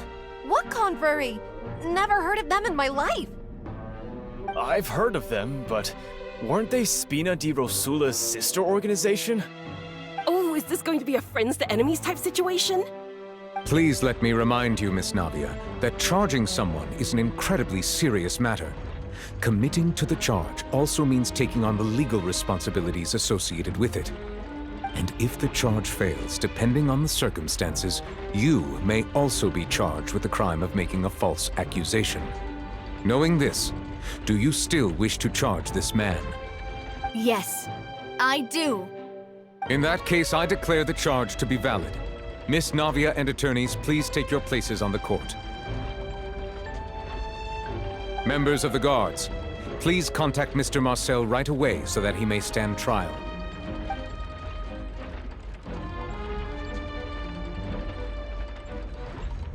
Mr. Marcel, you will not require an attorney. Is that correct? Apologies. It all just happened so quickly. I still haven't figured out what's going on. I think an attorney won't be necessary. This is probably just a misunderstanding between me and Navia. Very well. In that case, since both sides have now arrived, Miss Navia, please present your charges. I would like to take everyone back to 3 years ago, to the case of Callas the Unfaithful. Only through elucidating what really happened in that case can we connect all the dots for the serial disappearances case. Navia, Do you really think that I was the one who killed your father? Come on, why would I do that? Callas was my benefactor, and remember, both you and I only ran to the scene when we heard the sound of a gun. If that's enough to make me a suspect, wouldn't that make everyone at that banquet a suspect as well? I think there's no point in getting into the specifics right now. The audience doesn't even have the big picture yet.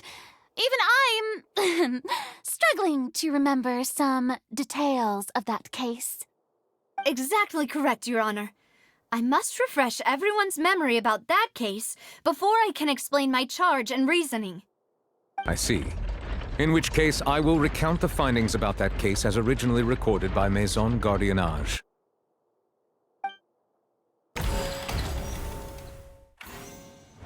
On the day of the murder, Spina Du Russel hosted a large banquet in a countryside estate owned by the Confrérie of Cabrières.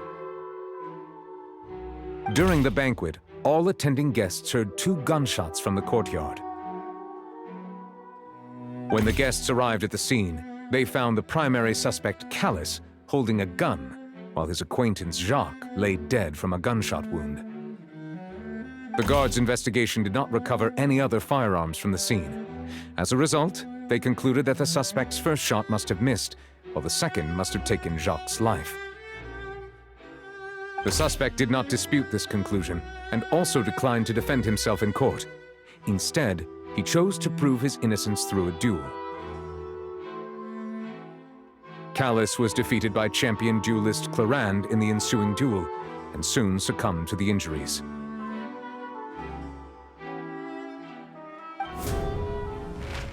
These are the known facts about the case.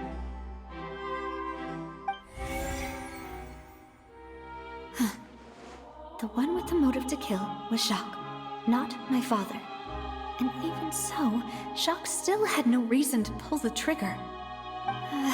In truth, the third person shot Jacques first, and was shot in turn by my father when my father seized the gun from him. After that, the true culprit turned the third person into water, erasing all traces of him from the scene. Thank you for the summary, Your Honor. Of course, the guard's conclusion appeared quite sensible to us at the time. However, we should revisit the case now that we've gained new information about the abilities of water from the Primordial Sea.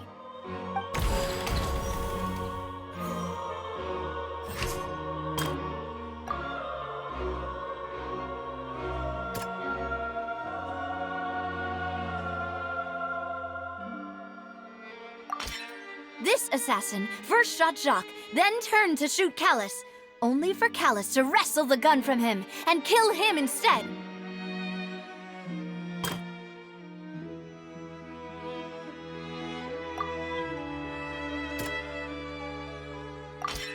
A pile of clothing was found at the scene.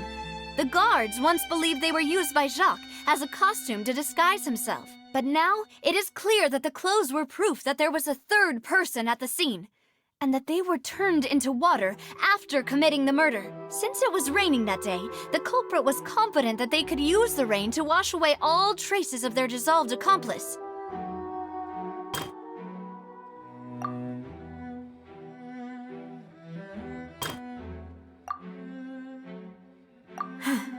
Something's not right.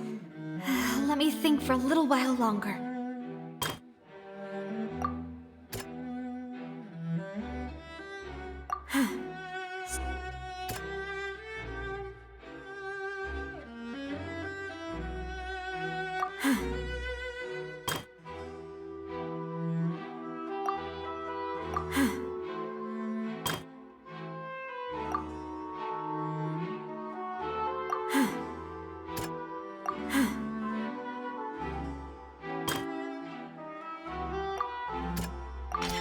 The testimony of the victim's family confirms that Jacques had thoughts of assassinating Callas when he set out for the banquet. However, in the end, he reconsidered, and instead shared everything with Callas, hoping to seek the latter's protection. Unfortunately for Jacques, the true culprit had already considered this possibility, and had sent out another assassin. Realizing this, the true culprit caused the hired assassin to dissolve into water, leading everyone to believe Callas was responsible for Jacques' murder.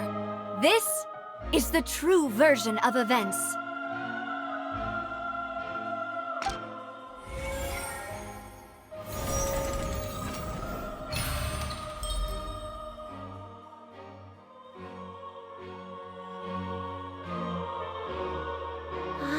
That's what happened.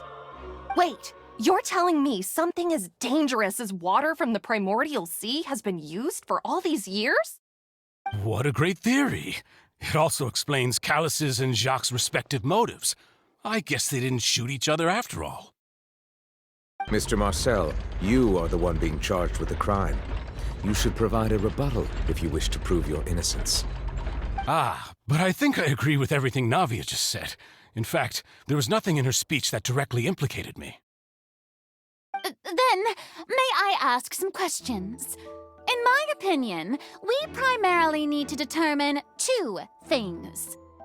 One, do you have the evidence to back up your claims? I'm afraid not. At least not at this very moment. Boo! If you don't have any evidence, you should just go home! I may not have the evidence with me, but I know where I could go to collect it. If we look up the deserted clothes against a record of people who went missing around the same time, we should be able to find a match.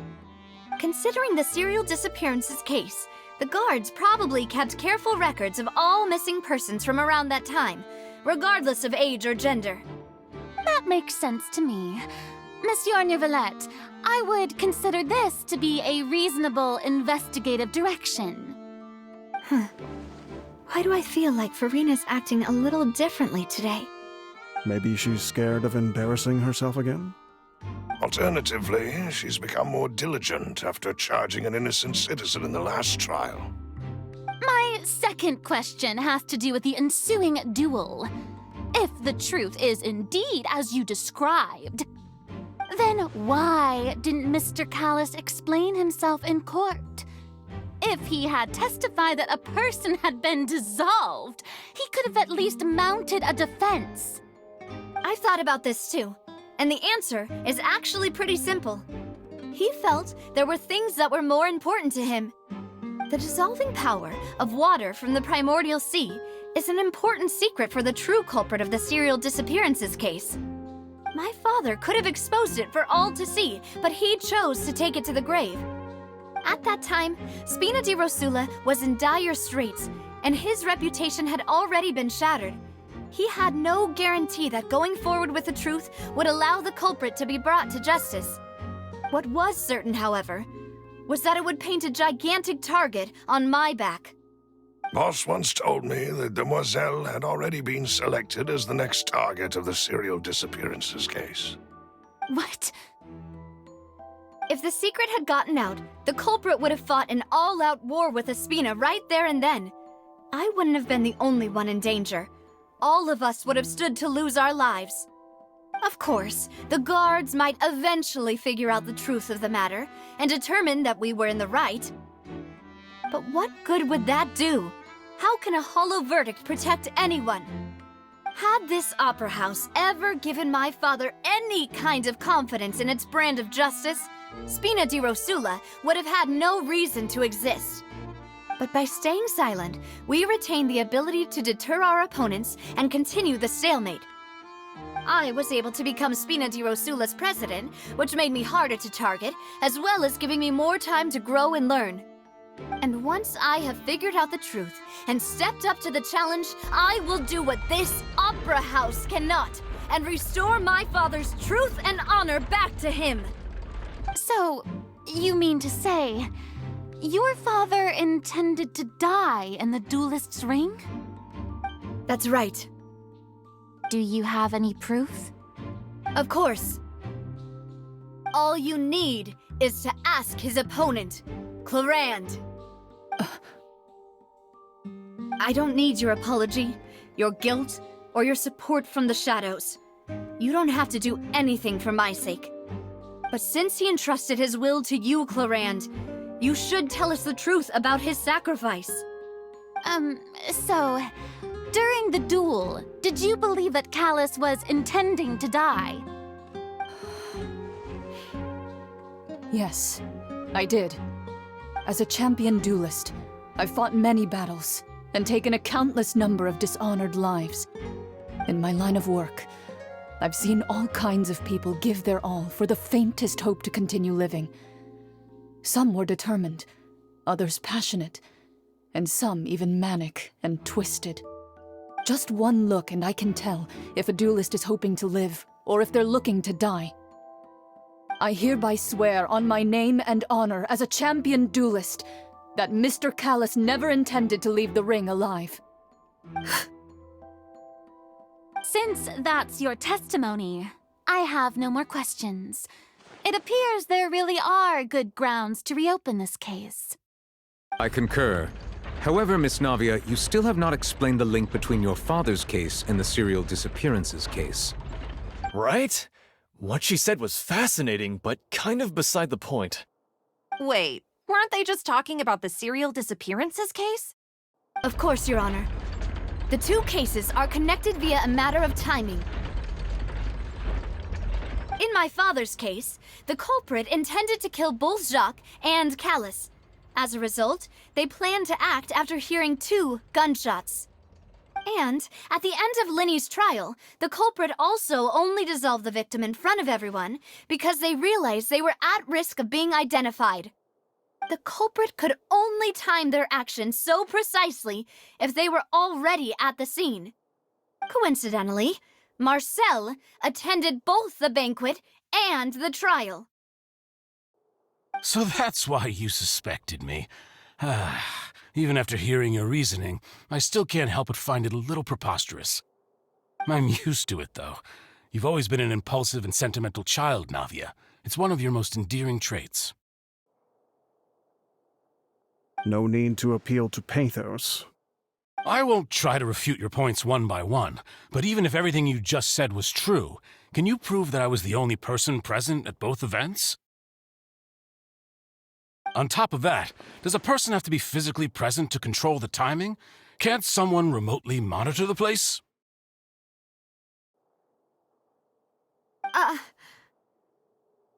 Know what she can say to that. I know that even with that, you might still think you can reduce the list of suspects with some further investigations until I'm the only one left on the list. Alas, who won't feel at least a little hurt by an accusation of murder from a girl you see as your own daughter? But if I were to dismiss this completely, you'd also think I'm not being considerate of your feelings. Ah well, let Uncle Marcel teach you another lesson.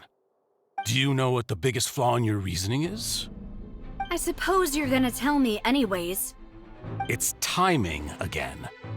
I'm a businessman by trade. From that standpoint, there's no reason for me to kidnap young women. It's a high-risk action with nothing to gain. In addition, I left my home in Snezhnaya when I was young to come to Poisson and work in some trade. My business only thrived when I received Callas's patronage. But the disappearances began before I ever stepped foot in Fontaine. I do apologize, demoiselle. This was my mistake. No, it's not your fault. I'm sure he had come prepared. Is there anything else you'd like to say? Would you like to check the date of my first business license against the first known case of the serial disappearances? You can also take a look at my border entry records, or ask my friends and family when I left Snezhnaya for the first time. Could those records and testimonies do something to appease the unspeakable anguish in your heart? Seems like she got the wrong guy. At this rate, Navia will be convicted for falsely accusing him. I think you've done a superb job of dissecting your father's feelings as he neared the end of his life. But aren't you going against all of his wishes and expectations right now? He wished for you to become more rational, collected, and conscientious, instead of dwelling only on your own feelings. Once you've learned to be more considerate of others' feelings, and to stop rushing headlong into things, you'd have met most of his expectations. This isn't just about me, and it never has been. The biggest difference between me and the rest of the victims is that I still have the ability to search for the truth, while that same agency has long been taken from them. The people whose families were destroyed by synth abuse, the people who lost their loved ones to the serial disappearances, and the people who suffered tragic ends due to their sense of justice. Many people's images are flashing before my eyes. I'm sure some are coming to those of you in the audience as well. And whose image do you see, Marcel? Is it a man named Vacher? Huh. Oh, so you do know that name. I'm merely surprised you'd suddenly say the name of someone I've never even heard of. I was waiting for you to say that.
Illusion shattered!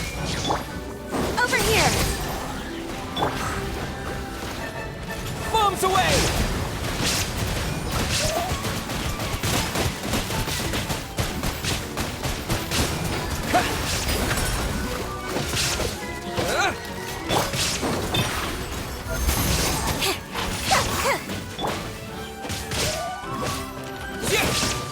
Water jet!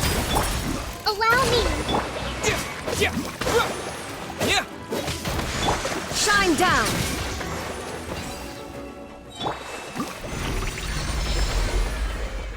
Whoa! The floor is going up! Is it because of this mechanism in the middle? That guy really prepared a lot of stuff for this place.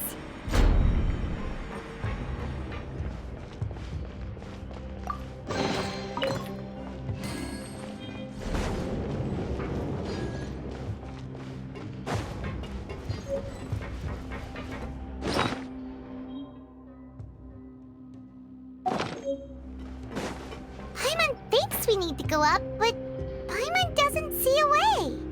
Let's take a look around. Maybe we'll find a hidden mechanism that'll show us the way up.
The water level is rising.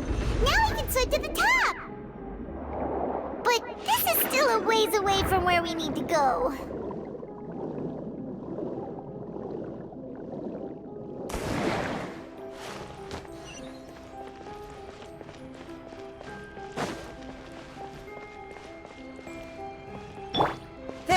escape! Surprise!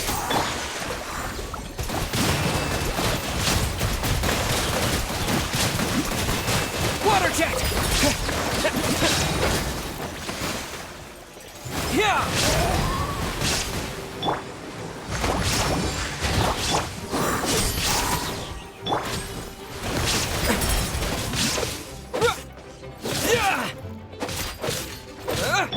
Shine down! Go! Hold the line! Step on up!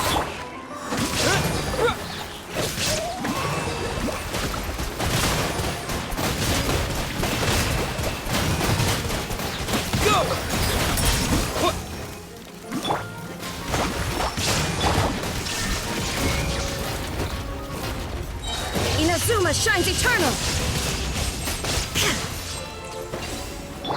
Allow me!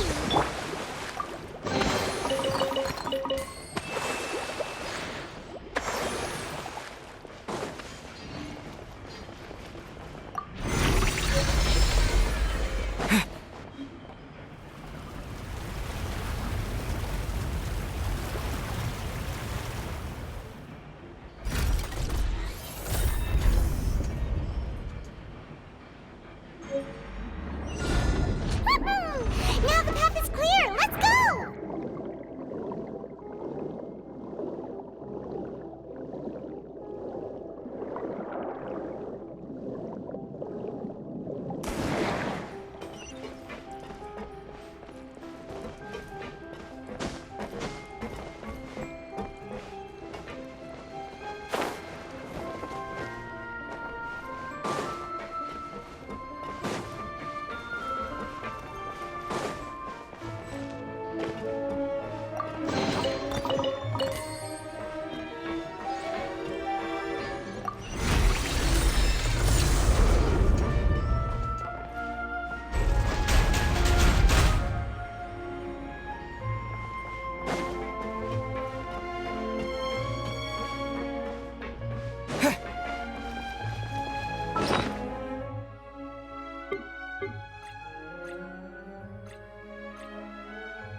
Over here!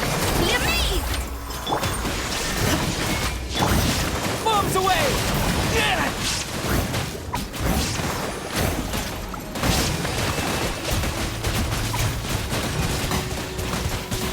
Water jet! Thrust and rebuild! Yeah! Go! Now you shall perish!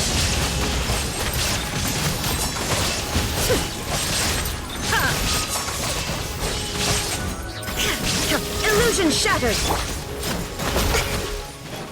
Hold the line!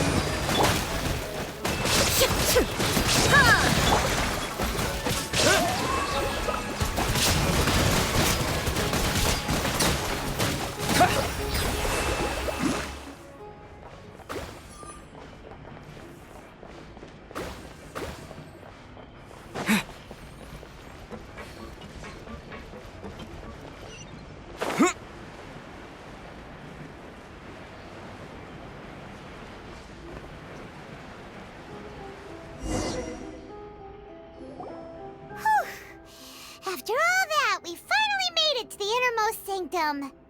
Though, as expected, the mastermind isn't here. That's right. Then let's hurry up and find some evidence so we can get back to the Opera House and help Navia.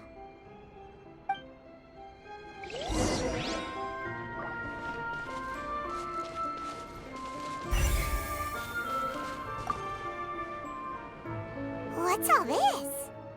Aw, it's a bunch of really cute things! Pink accessories, a hair tie, a necklace, even a makeup box.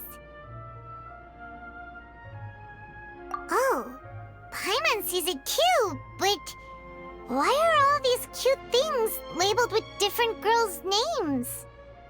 Huh? You mean the girls from the serial disappearances? They were brought here? And then they were turned into water. And all the boxes of things, these names. That means... Oh, this is terrible!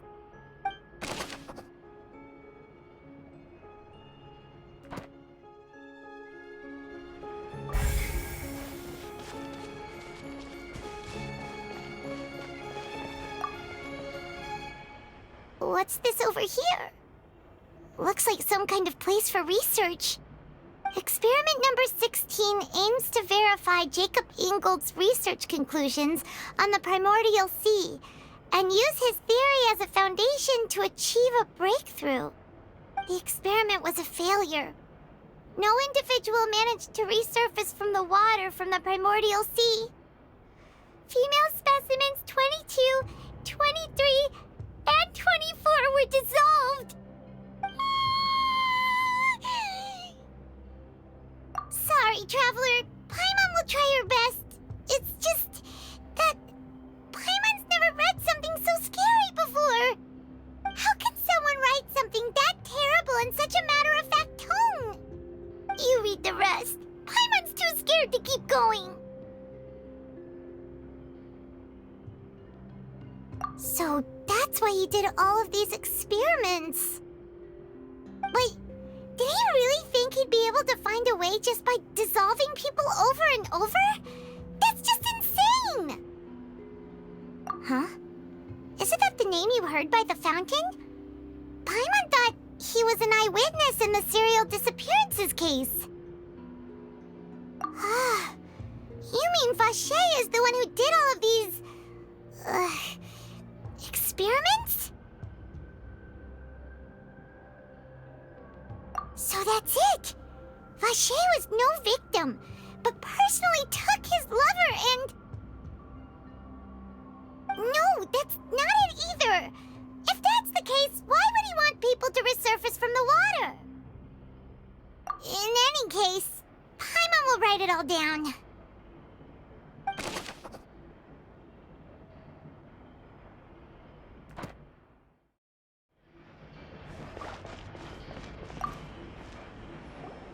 Whoa! There's so much synth here! And so many bottles of ingredients that probably just contain the waters of the Primordial Sea. Mixing in progress? Ready to drink? Stock sample? Huh. They've also got all the synth pretty clearly labeled. Whoa! There's even fruit-flavored synth? Yep, it's super obvious.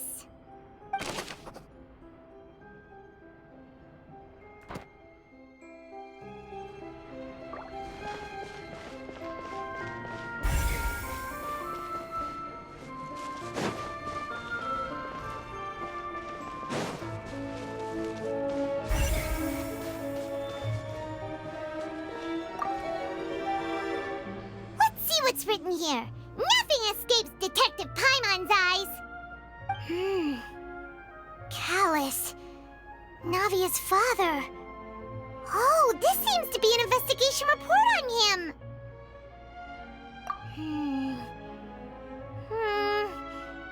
Yep! It's about finding someone to assassinate Jacques and Callas because of a lack of confidence that Jacques himself would go through with it! This should prove the existence of the third person, right? We still have not determined the exact content of the key information Callas has passed on to certain members of his organization. The old dog's a real menace to deal with. Even if he abides by the promise he's made to us, he will still have the upper hand. He can act whenever he wants to make our lives miserable. The only option left is to remove him from the picture entirely. I concur. Let's send someone to kill him. He won't declare war as long as we don't touch Navia. Oh, seems like we've got a bunch of correspondence between the higher-ups.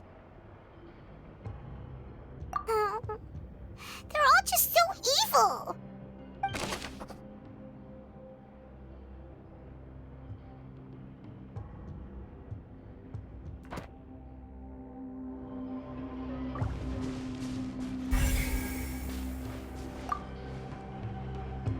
Oh, look!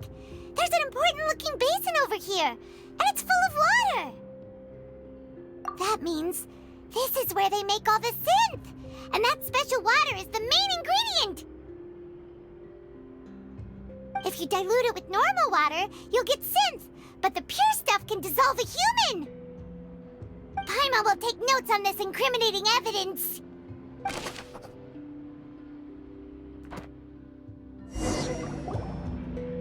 We've looked at almost everything here, and it seems like our theories were spot on, but... yeah, we haven't found anything that reveals his true identity. No wonder even Neuvillette wasn't able to find anything. Whoever it is probably destroyed everything to do with that name a long time ago. That way, even if we bring all this back to the opera, we won't be able to identify the true culprit. Sure thing. Paimon won't admit defeat to this guy either.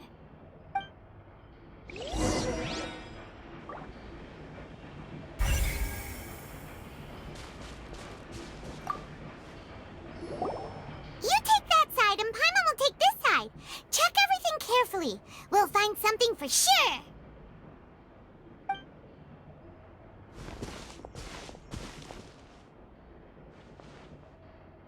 Ugh. Nothing at all! And Paimon can't even find snacks either! Whoa, really? Let Paimon see! Vignier. Isn't that Vache's lover's name? Then you found her diary! Let's see! Aww. It's just a normal diary chronicling their love story. She was so sweet, too. Oh, Paimon feels even worse for her now.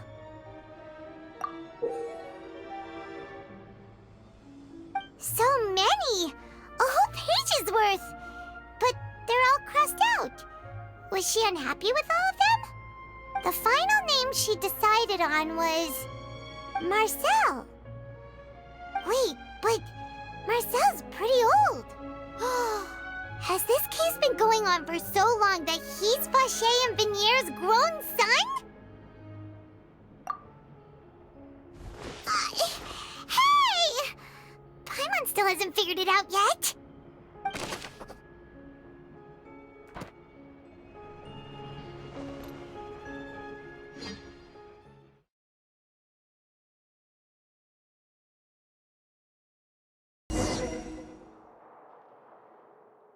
And whose image do you see, Marcel? Is it a man named Vache? Oh, so you do know that name. I'm merely surprised you'd suddenly say the name of someone I've never even heard of. I was waiting for you to say that. Navia! We're back! As expected of my partner. I just knew you'd return in the nick of time. Just how often do you intend to flout the rules of this court? It's all right, Monsieur Neuvillette. Given their confidence, I expect they've found the crucial evidence.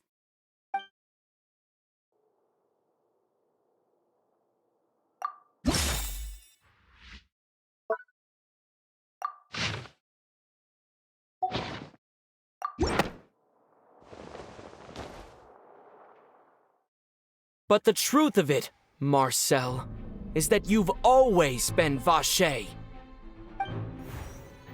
Huh? We've investigated your lair and we already know everything! After your lover, Vignier, was dissolved, you kept abducting young women to experiment on the hopes of bringing her back to you! You even created Marcel as a new identity and destroyed all records of your past as Vache! So that's it. Even the villains in opera performances rarely go that far. And with that, Marcel's motive has now been established. This information regarding your past also dismantles your prior timing defense. Well, Marcel, do you know where you went wrong? You fixated your gaze on the lover that passed away, instead of paying attention to the living people around you. So, you never noticed how we changed, or how we grew as individuals. You also never understood Boss's real expectations for his daughter. Or our determination to see things through. Your determination. Mr. Marcel, please speak up now if you would like to defend yourself. Otherwise, the trial will move on to the next stage. Do you really think I wanted to do any of this? Pay attention to you?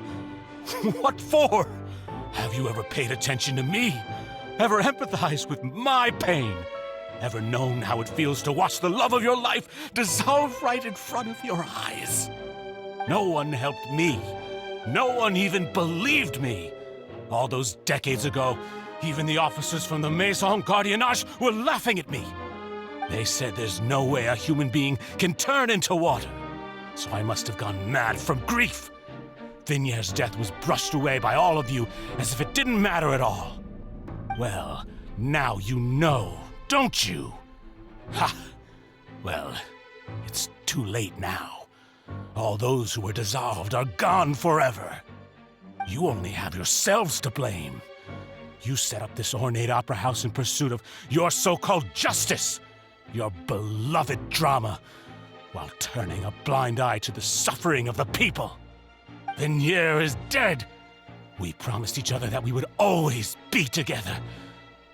Wherever she goes, I will follow.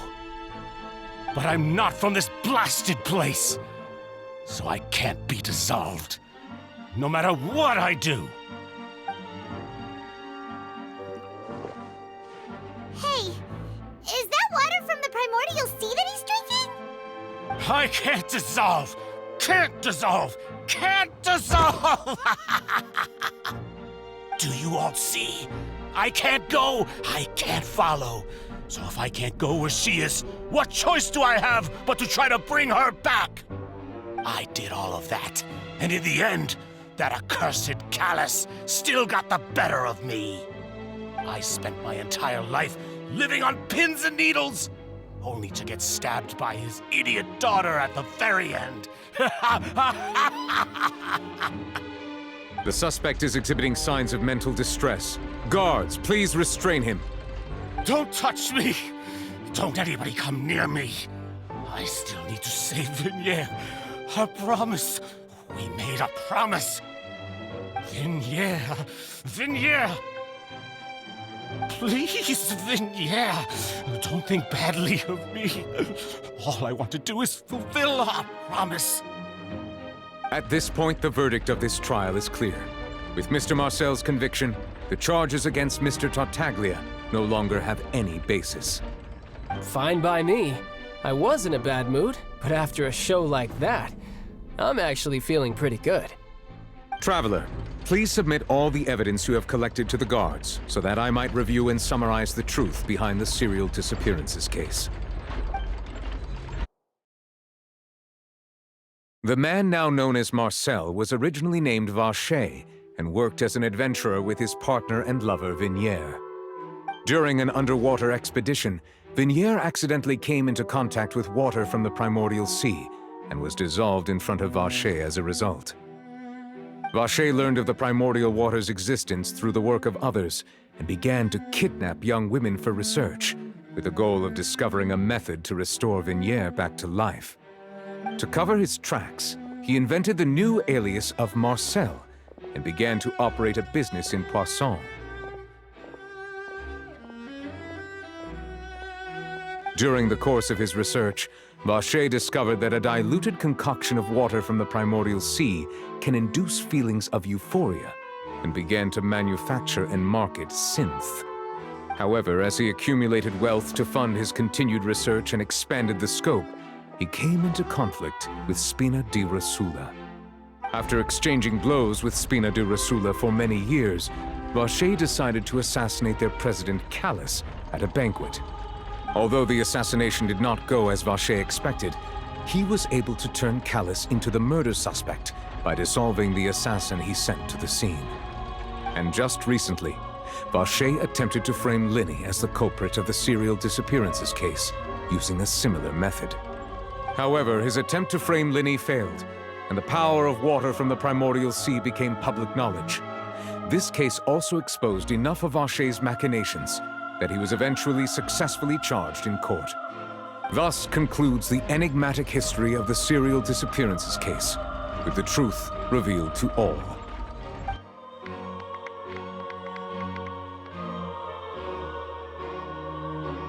The Oratrice will now deliver the final verdict regarding the charges against Mr. Vache.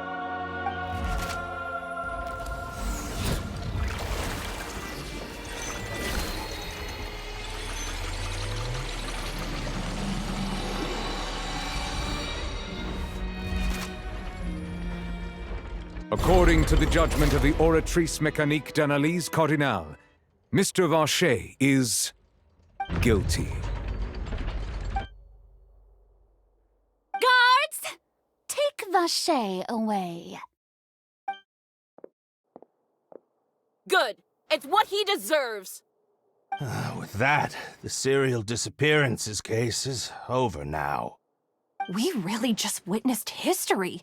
Who would have thought the true culprit would be such a polite and well-spoken guy? Yippee! We helped Navia bring the bad guy to justice! He's hurt so many innocent people and now he's finally getting what he deserves. Huh? Are you okay? Demoiselle, you were absolutely brilliant. The day our late boss had always hoped for has finally come. You can rest easy now, knowing justice has been served. Yeah. It's finally over. It's all thanks to you guys. And my partner. See, Papa? Spina Du Russel's still doing well with me at the helm. Well now, hasn't this been a most delicious piece of drama? The villain has been caught, justice has been served, past wrongs have been righted, and it's a big ol' happy ending. Since it's been such a great show, I'll just let the false accusations against me slide. Either way, I've still got some business to attend to, so if you'll excuse me... Please wait just one moment, Mr. Tartaglia. What now? None of this has anything to do with me. According to court protocol, since this trial was initiated due to a charge against you, a verdict must also be made regarding the initial charge before the trial can conclude. Oh, come on. Is this really necessary? Haven't you already caught the real criminal? Isn't it time for side characters like me to exit stage left? Please respect the laws of Fontaine. This has always been the rule. All right, but this sure is a lot of hassle. All I need to do is stand over there, right? Let's just get this over with. Through evidence presented in the public trial that was just held, it has been established that Mr. Tartaglia has no direct connection to the serial disappearances case. The guilty party has been identified, and thus it is logical to suppose Mr. Tartaglia is innocent of the charges.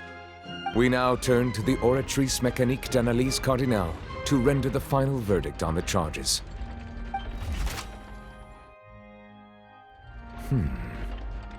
According to the judgment of the Oratrice Mécanique d'Analyse Cardinale, Mr. Tartaglia is guilty. What? Hey! That's not funny! Didn't you just say I'm supposed to be innocent? What's with this verdict? Is your justice machine malfunctioning? Huh? This has never happened before. The Oratrice actually returned a different verdict from the Chief Justice. I mean, have you ever heard of an innocent Fatui Harbinger? Do you think the Oratrice might have just convicted him on general principle? But weren't the charges about the serial disappearances case? No matter what else he's guilty of, it shouldn't affect the verdict in this case, right? The judgment of the Oratrice Mécanique d'Analyse Cardinale is, by law, the final verdict of the court. We must accept the guilty verdict. Guards, please take the suspect into custody per court protocol.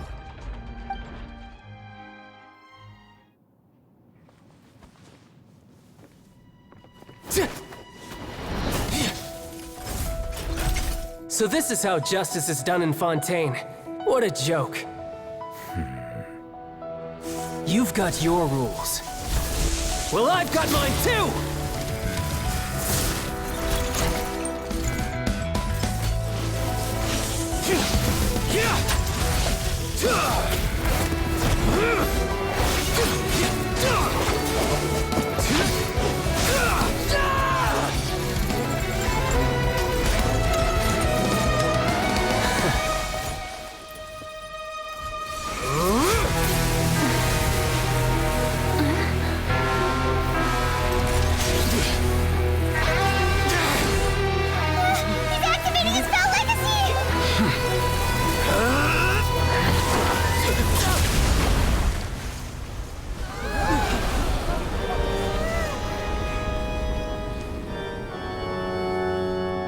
I am sorry. If you have been wronged, we will find the truth. But the rules of the court must be upheld.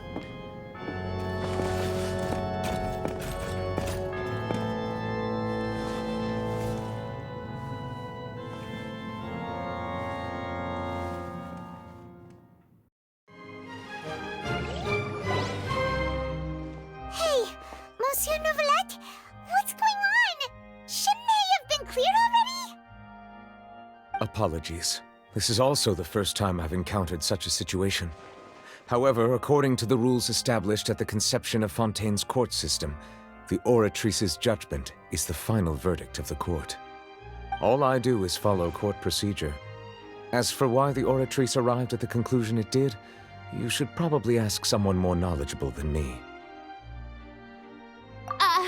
Why are you looking at me? I had nothing to do with it! I don't know what happened there either! Hey, stop staring at me! What does Lady Farina mean by that?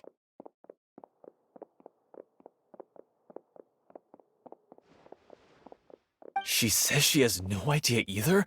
But that's impossible. Didn't she create the Oratrice herself? Yeah, so are the verdicts reliable or not? Can results like this really be called justice?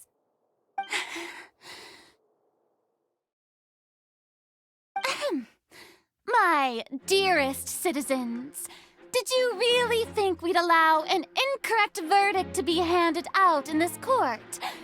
Did you really believe that the judgment could be mistaken or be the result of some sort of random mishap? Don't tell me you thought even I had been blindsided by the Oratrice's result. But the way she looked just now, it was pretty obvious she had no idea what was going on.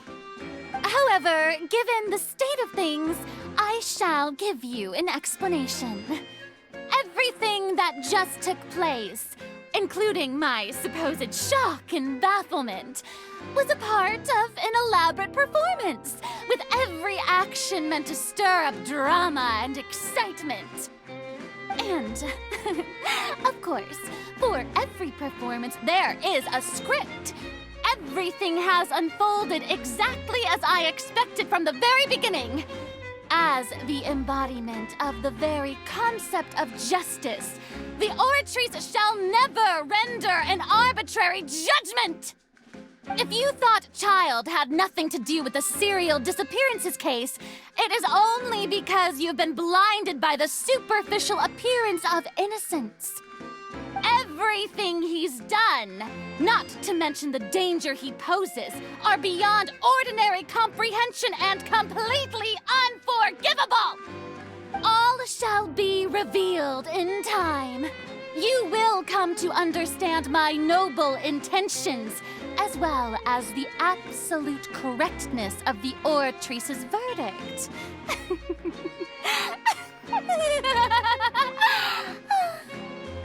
Now, having said that, although I hate to leave things hanging in suspense, it is now time for this performance to end.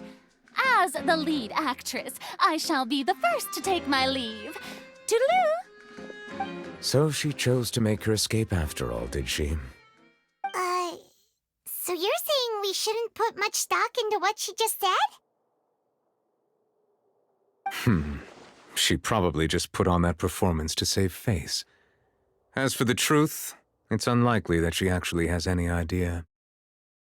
However, please be assured that I will continue to investigate this case in a personal capacity. Just as I promised, if the judgment has been incorrect, we will do our utmost to clear his name. All right. Even though we feel pretty badly for him, we'll take your word for it for now.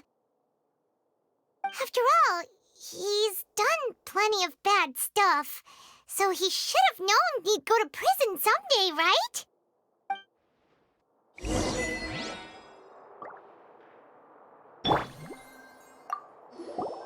Oh, Monsieur Nervalet! That power you showed when you took him down. Who are you really? I'm the Chief Justice of Fontaine, of course. If officers of the law lack the strength and capability to enforce it, then it makes a mockery of justice.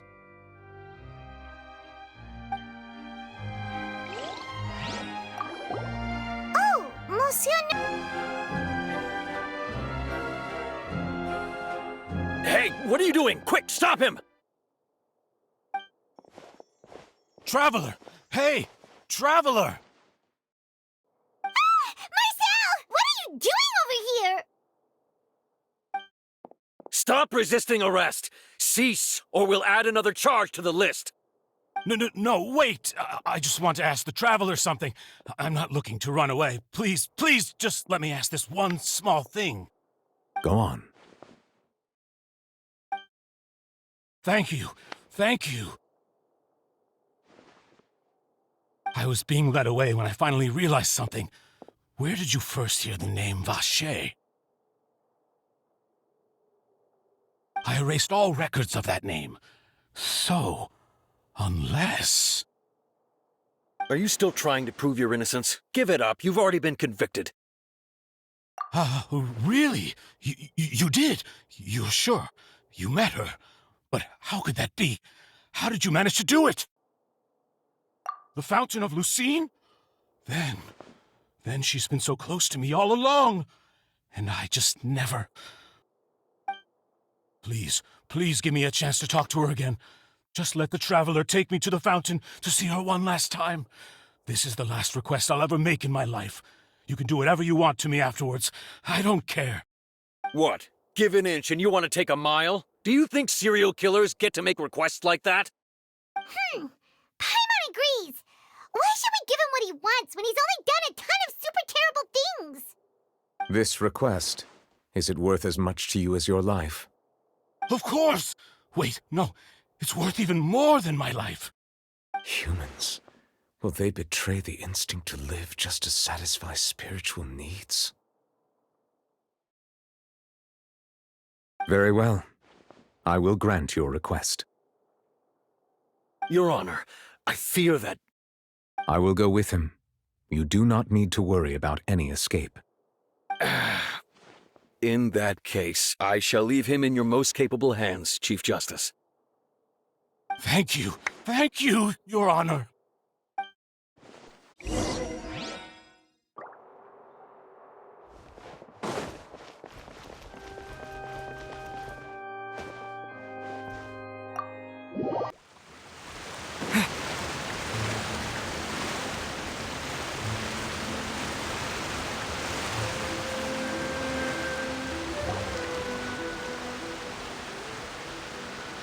Is this the place? You said she's here, but what do I need to do to see her? Yeah, and even Paimon could hear her after drinking that thing. Didn't you just drink a lot of it on the stage as well? Oh, in that case... Vacher! Ah! Yes, that's it! So you heard it too! Vignier, it's me! It's me, Vacher! Vacher? Vacher! I'm here! Where are you, Vignier? I'm coming for you. I'm finally here for you. Hey, wait! Be careful! Hey, wait!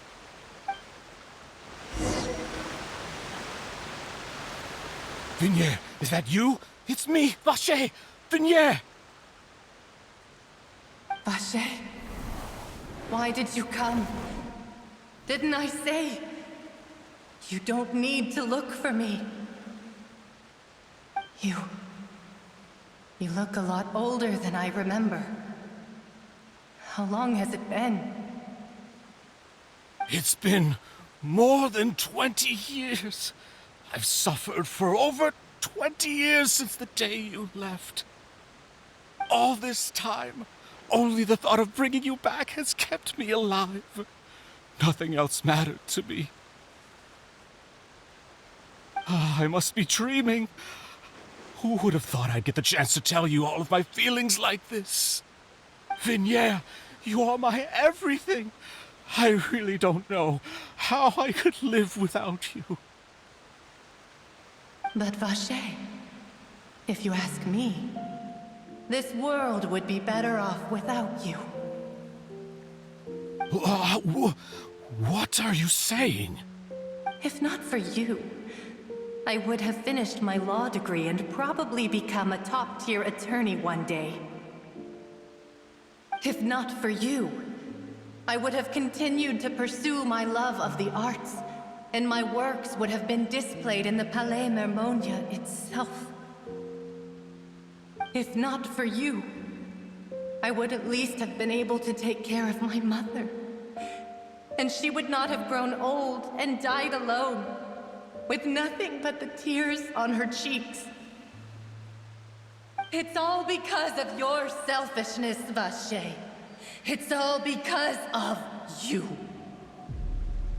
You... Wait, you are not Vignier. Who are you? You're right. I am not Vignier. I am the sacrifices. Every woman who died by your hand, as our bodies dissolved, our consciousnesses flowed back to the Primordial Sea. Our thoughts circulated endlessly within the Primordial Sea, and we were no longer individuals, but we became one, just as streams of water come together in the sea. I'm Cressy. I'm Lemony. I'm Azine. The only one I am not is Vignier. Why? But then, where is Vignier? She doesn't want to see you anymore. Every tendril of her consciousness is avoiding you. This is what you get for your selfishness. Your selfishness robbed us of our lives and our futures. You said time and time again that you'd do any and everything for her. But did you ever consider whether she'd want to see you do the things that you did? If she would despise you for what you became?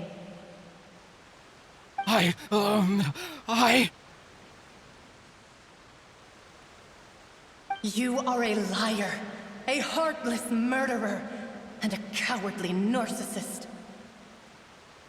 The only thing you are not is Vignier's beloved. From the moment your first victim died and her consciousness merged with Vignier's, she has had nothing but pure hatred for you.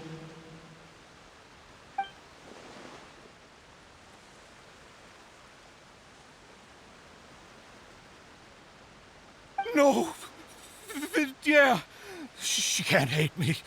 Let me see her. Please, have mercy. You still don't understand. When I said don't look for me, that came from the real Vignier. She really doesn't want to see you anymore.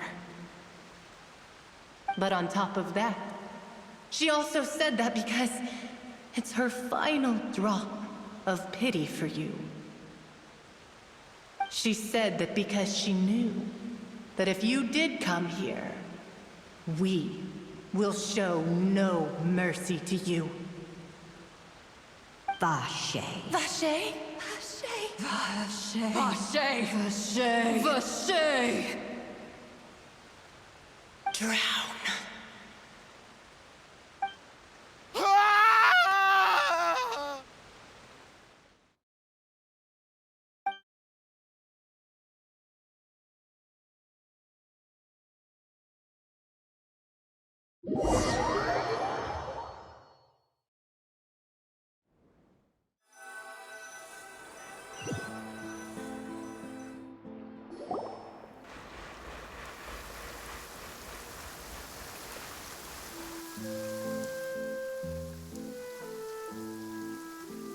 Finally, we have some time to do shopping.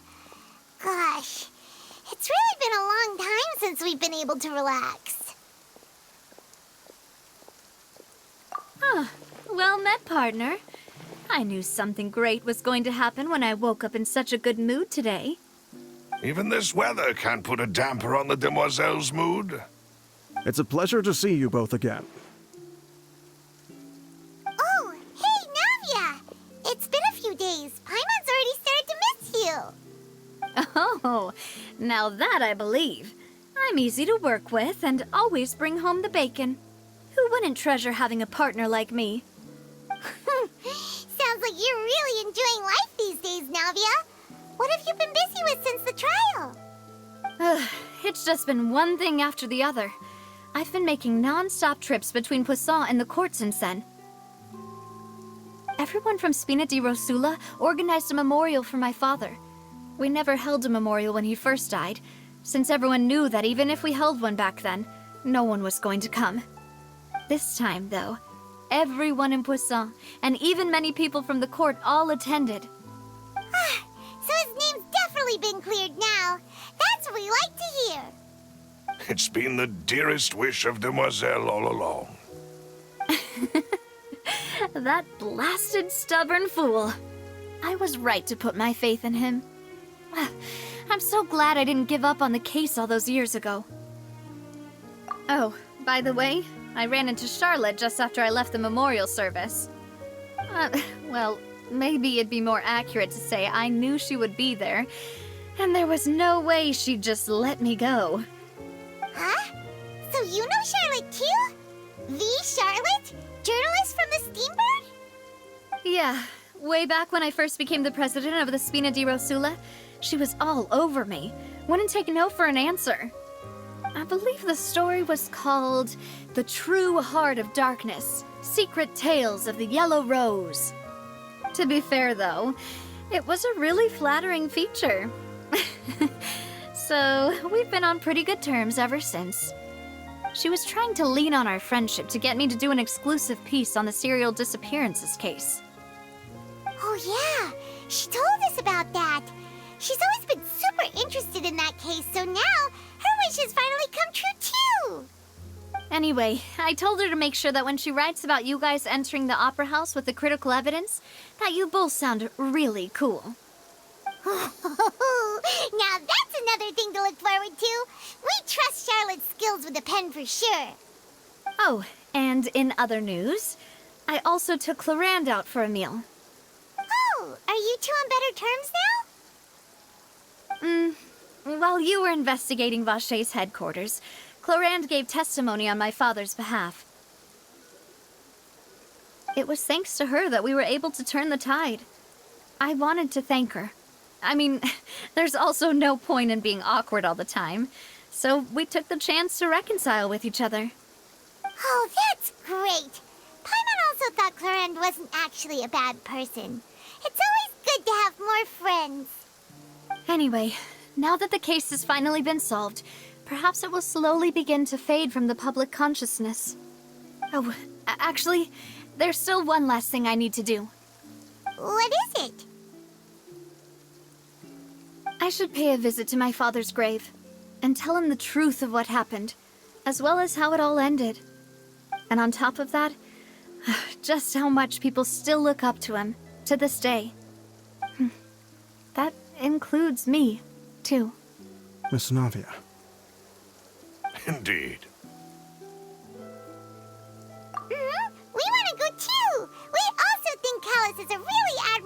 person. Sure thing. I'd like you two to share the moment with me.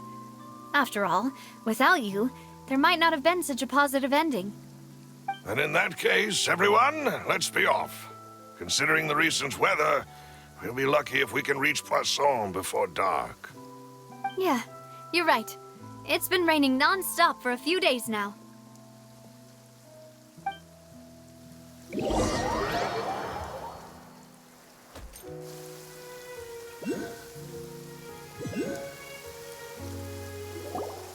Huh.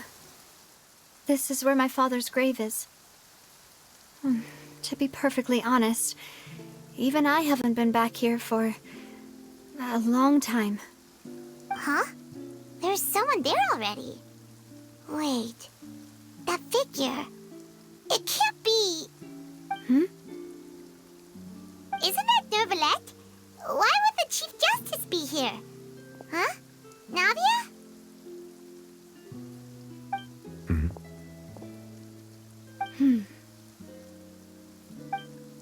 My apologies.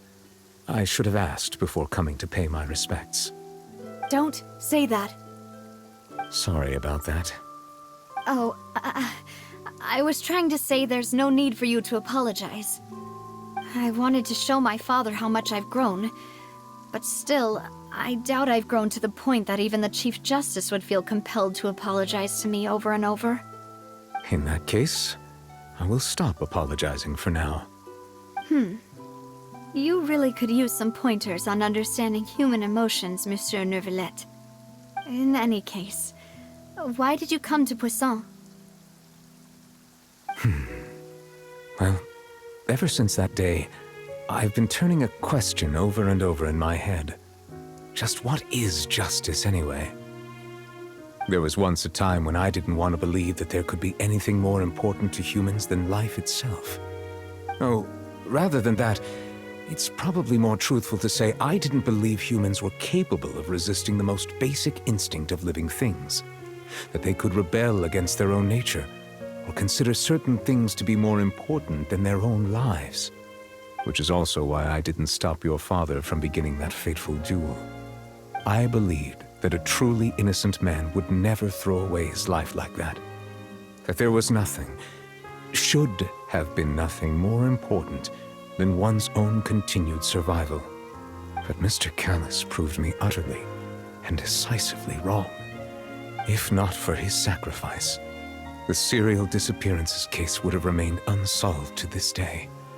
Mr. Callas made the choice he did for his daughter, for his associates, and for many people completely unrelated to him. And in the end, from a certain perspective, one could say that he did it all for the sake of justice. A justice that's higher than life itself.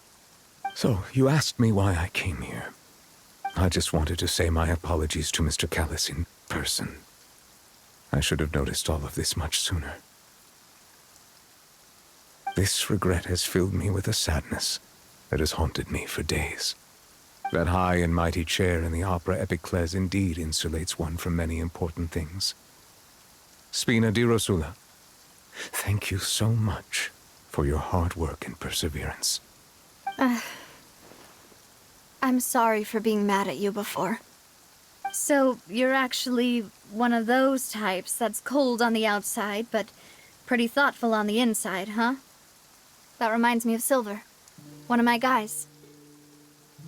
Sorry about that. Self-expression is not one of my strong suits. Didn't I just say you don't need to apologize? Ah, so Navia and Neuvillette seem to have made their peace as well. Let's not disturb them for now. We can wait till after they're done.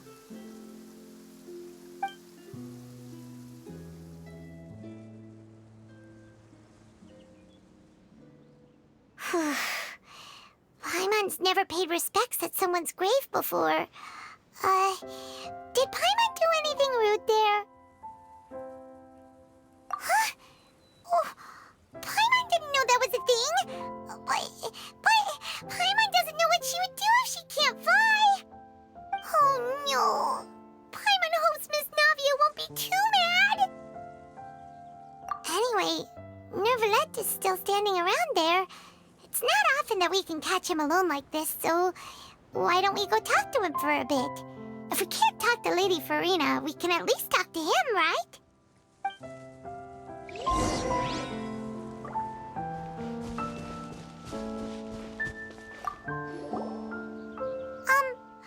Paimon's really sorry, Navia, but Paimon did something pretty disrespectful just now. What are you saying, Paimon? I don't think I get it. Well, aren't you not supposed to fly around someone's grave? Huh? Who told you that? Hey, Traveler! Why did you mess with Paimon again?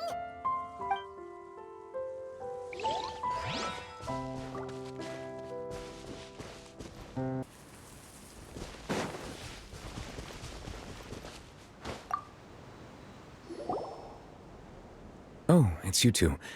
Did Miss Navia invite you to come pay your respects to her father? Mm-hmm.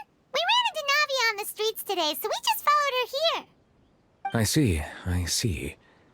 Then is there something that I can help you with? Well, it's pretty hard to run into you like this since you're usually super busy. So we figured we could try to ask you a few questions, if that's okay. Please feel free. Though outsiders, you helped us solve one of the greatest mysteries in Fontaine, and it would be my pleasure to return the favor. So, at court, the bad guys referred to that special water as water from the Primordial Sea, but what is it really? Truthfully, that name is already quite accurate. I can only surmise that Vacher and his ilk only learned of its nature and existence after extensive research. There used to be a special sea on the surface of this planet. The nature of its seawater was rather different from that of the sea we know today. Most of Tevat's life forms were first born in that special sea. You could say it nurtured much of the life on this planet. Huh. So it really was where everything began. It makes sense to call it primordial then. But today, the Primordial Sea no longer exists on the planet's surface. What Vacher discovered must have been some kind of special case, or a remnant from a truly ancient age. Huh. So that's how it is. Oh, you really know everything, Monsieur Neuvillette. But if that's the case, then why would people, at least people from Fontaine, dissolve in that kind of water? Indeed. Why would the Primordial Sea, which was known to engender and nurture life, suddenly reverse itself and devour life instead? To be frank, that also doesn't match my understanding of this world and its laws. There must still be some unknown secrets around the people of this land. Is there anything else you'd like to ask me about?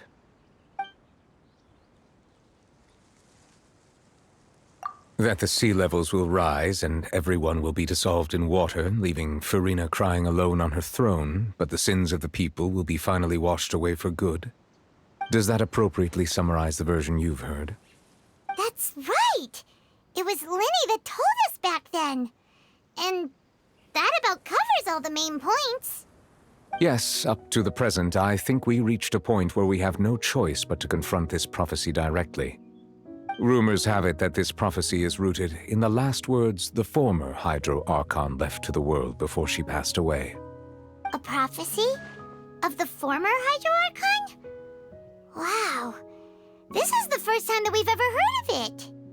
Two parts of the prophecy have already proven correct. The rising sea levels and the ability of the people of Fontaine to be dissolved. We should be more vigilant and stay on the watch for further signs. Speaking of the prophecy, Farina has also always taken it quite seriously. Indeed, she has been collecting information and intelligence from across Tevat for this purpose. If the rumors were true, then perhaps this prophecy is the conundrum left to Farina by her predecessor. But with Farina being the way she is, can we really trust her to solve it? Is there anything else you'd like to ask me about? My apologies. My investigation has still not reached its conclusion. However, I still believe the judgment of the Oratrice was not rendered arbitrarily. But important. For many years, I have been quite aware that the Oratrice does not simply mechanically repeat the verdict that I give on each case. As a divinely created mechanism, the people's unified faith in the concept of justice is integrated into it. Not only can it produce the incredible power of indemnitium, but it likely also possesses other traits, such as self-awareness. Which is all to say, I have been prepared for a situation like this for a long time. So when Lenny told us that he heard a human voice from the room where the Oratrice's core is stored... I was not aware such a thing had occurred. Perhaps that could serve to prove my conjecture. I will add that to the list of items to investigate. In any case, I am inclined to believe that the Oratrice does have a methodology all its own. We just do not have enough information. Based on Farina's reaction, I doubt even she had any idea what was going on. She managed to bluff her way through it, though, with her time-tested twin tricks of bravado and drama. While we do intend to get to the bottom of this, for now, we regret to say that the Fatui Harbinger will just have to bide his time in the fortress of Meripede. If we did incorrectly convict him of crimes he did not commit, we will most certainly compensate him to the fullest extent allowed by the law. If you ask Paimon, the only compensation he'll want is a no-holds-barred fight with you. Is there anything else you'd like to ask me about? Your sibling, another blonde-haired traveler. I'm sorry, but I've never seen anyone who matches that description. If she ever stepped foot in Fontaine, I'm sure she followed our laws to the letter, and had no reason to appear on the stage of the opera Epiclese. Is there anything else you'd like to ask me about? Very well. It was my honor to provide you with what answers I could. I very much enjoyed conversing with you. It will soon be time for me to leave this blissful tranquility behind and return to Palais Memonia. You really are super busy, Monsieur Neuvillette. Paimon thought you only came here to pay your respects today because you had the day off. Crime and villainy do not have the day off, and so justice must work around the clock as well. This is merely the nature of a justice's work. All right. You've got a point. Huh? Paimon just noticed that the rain has stopped.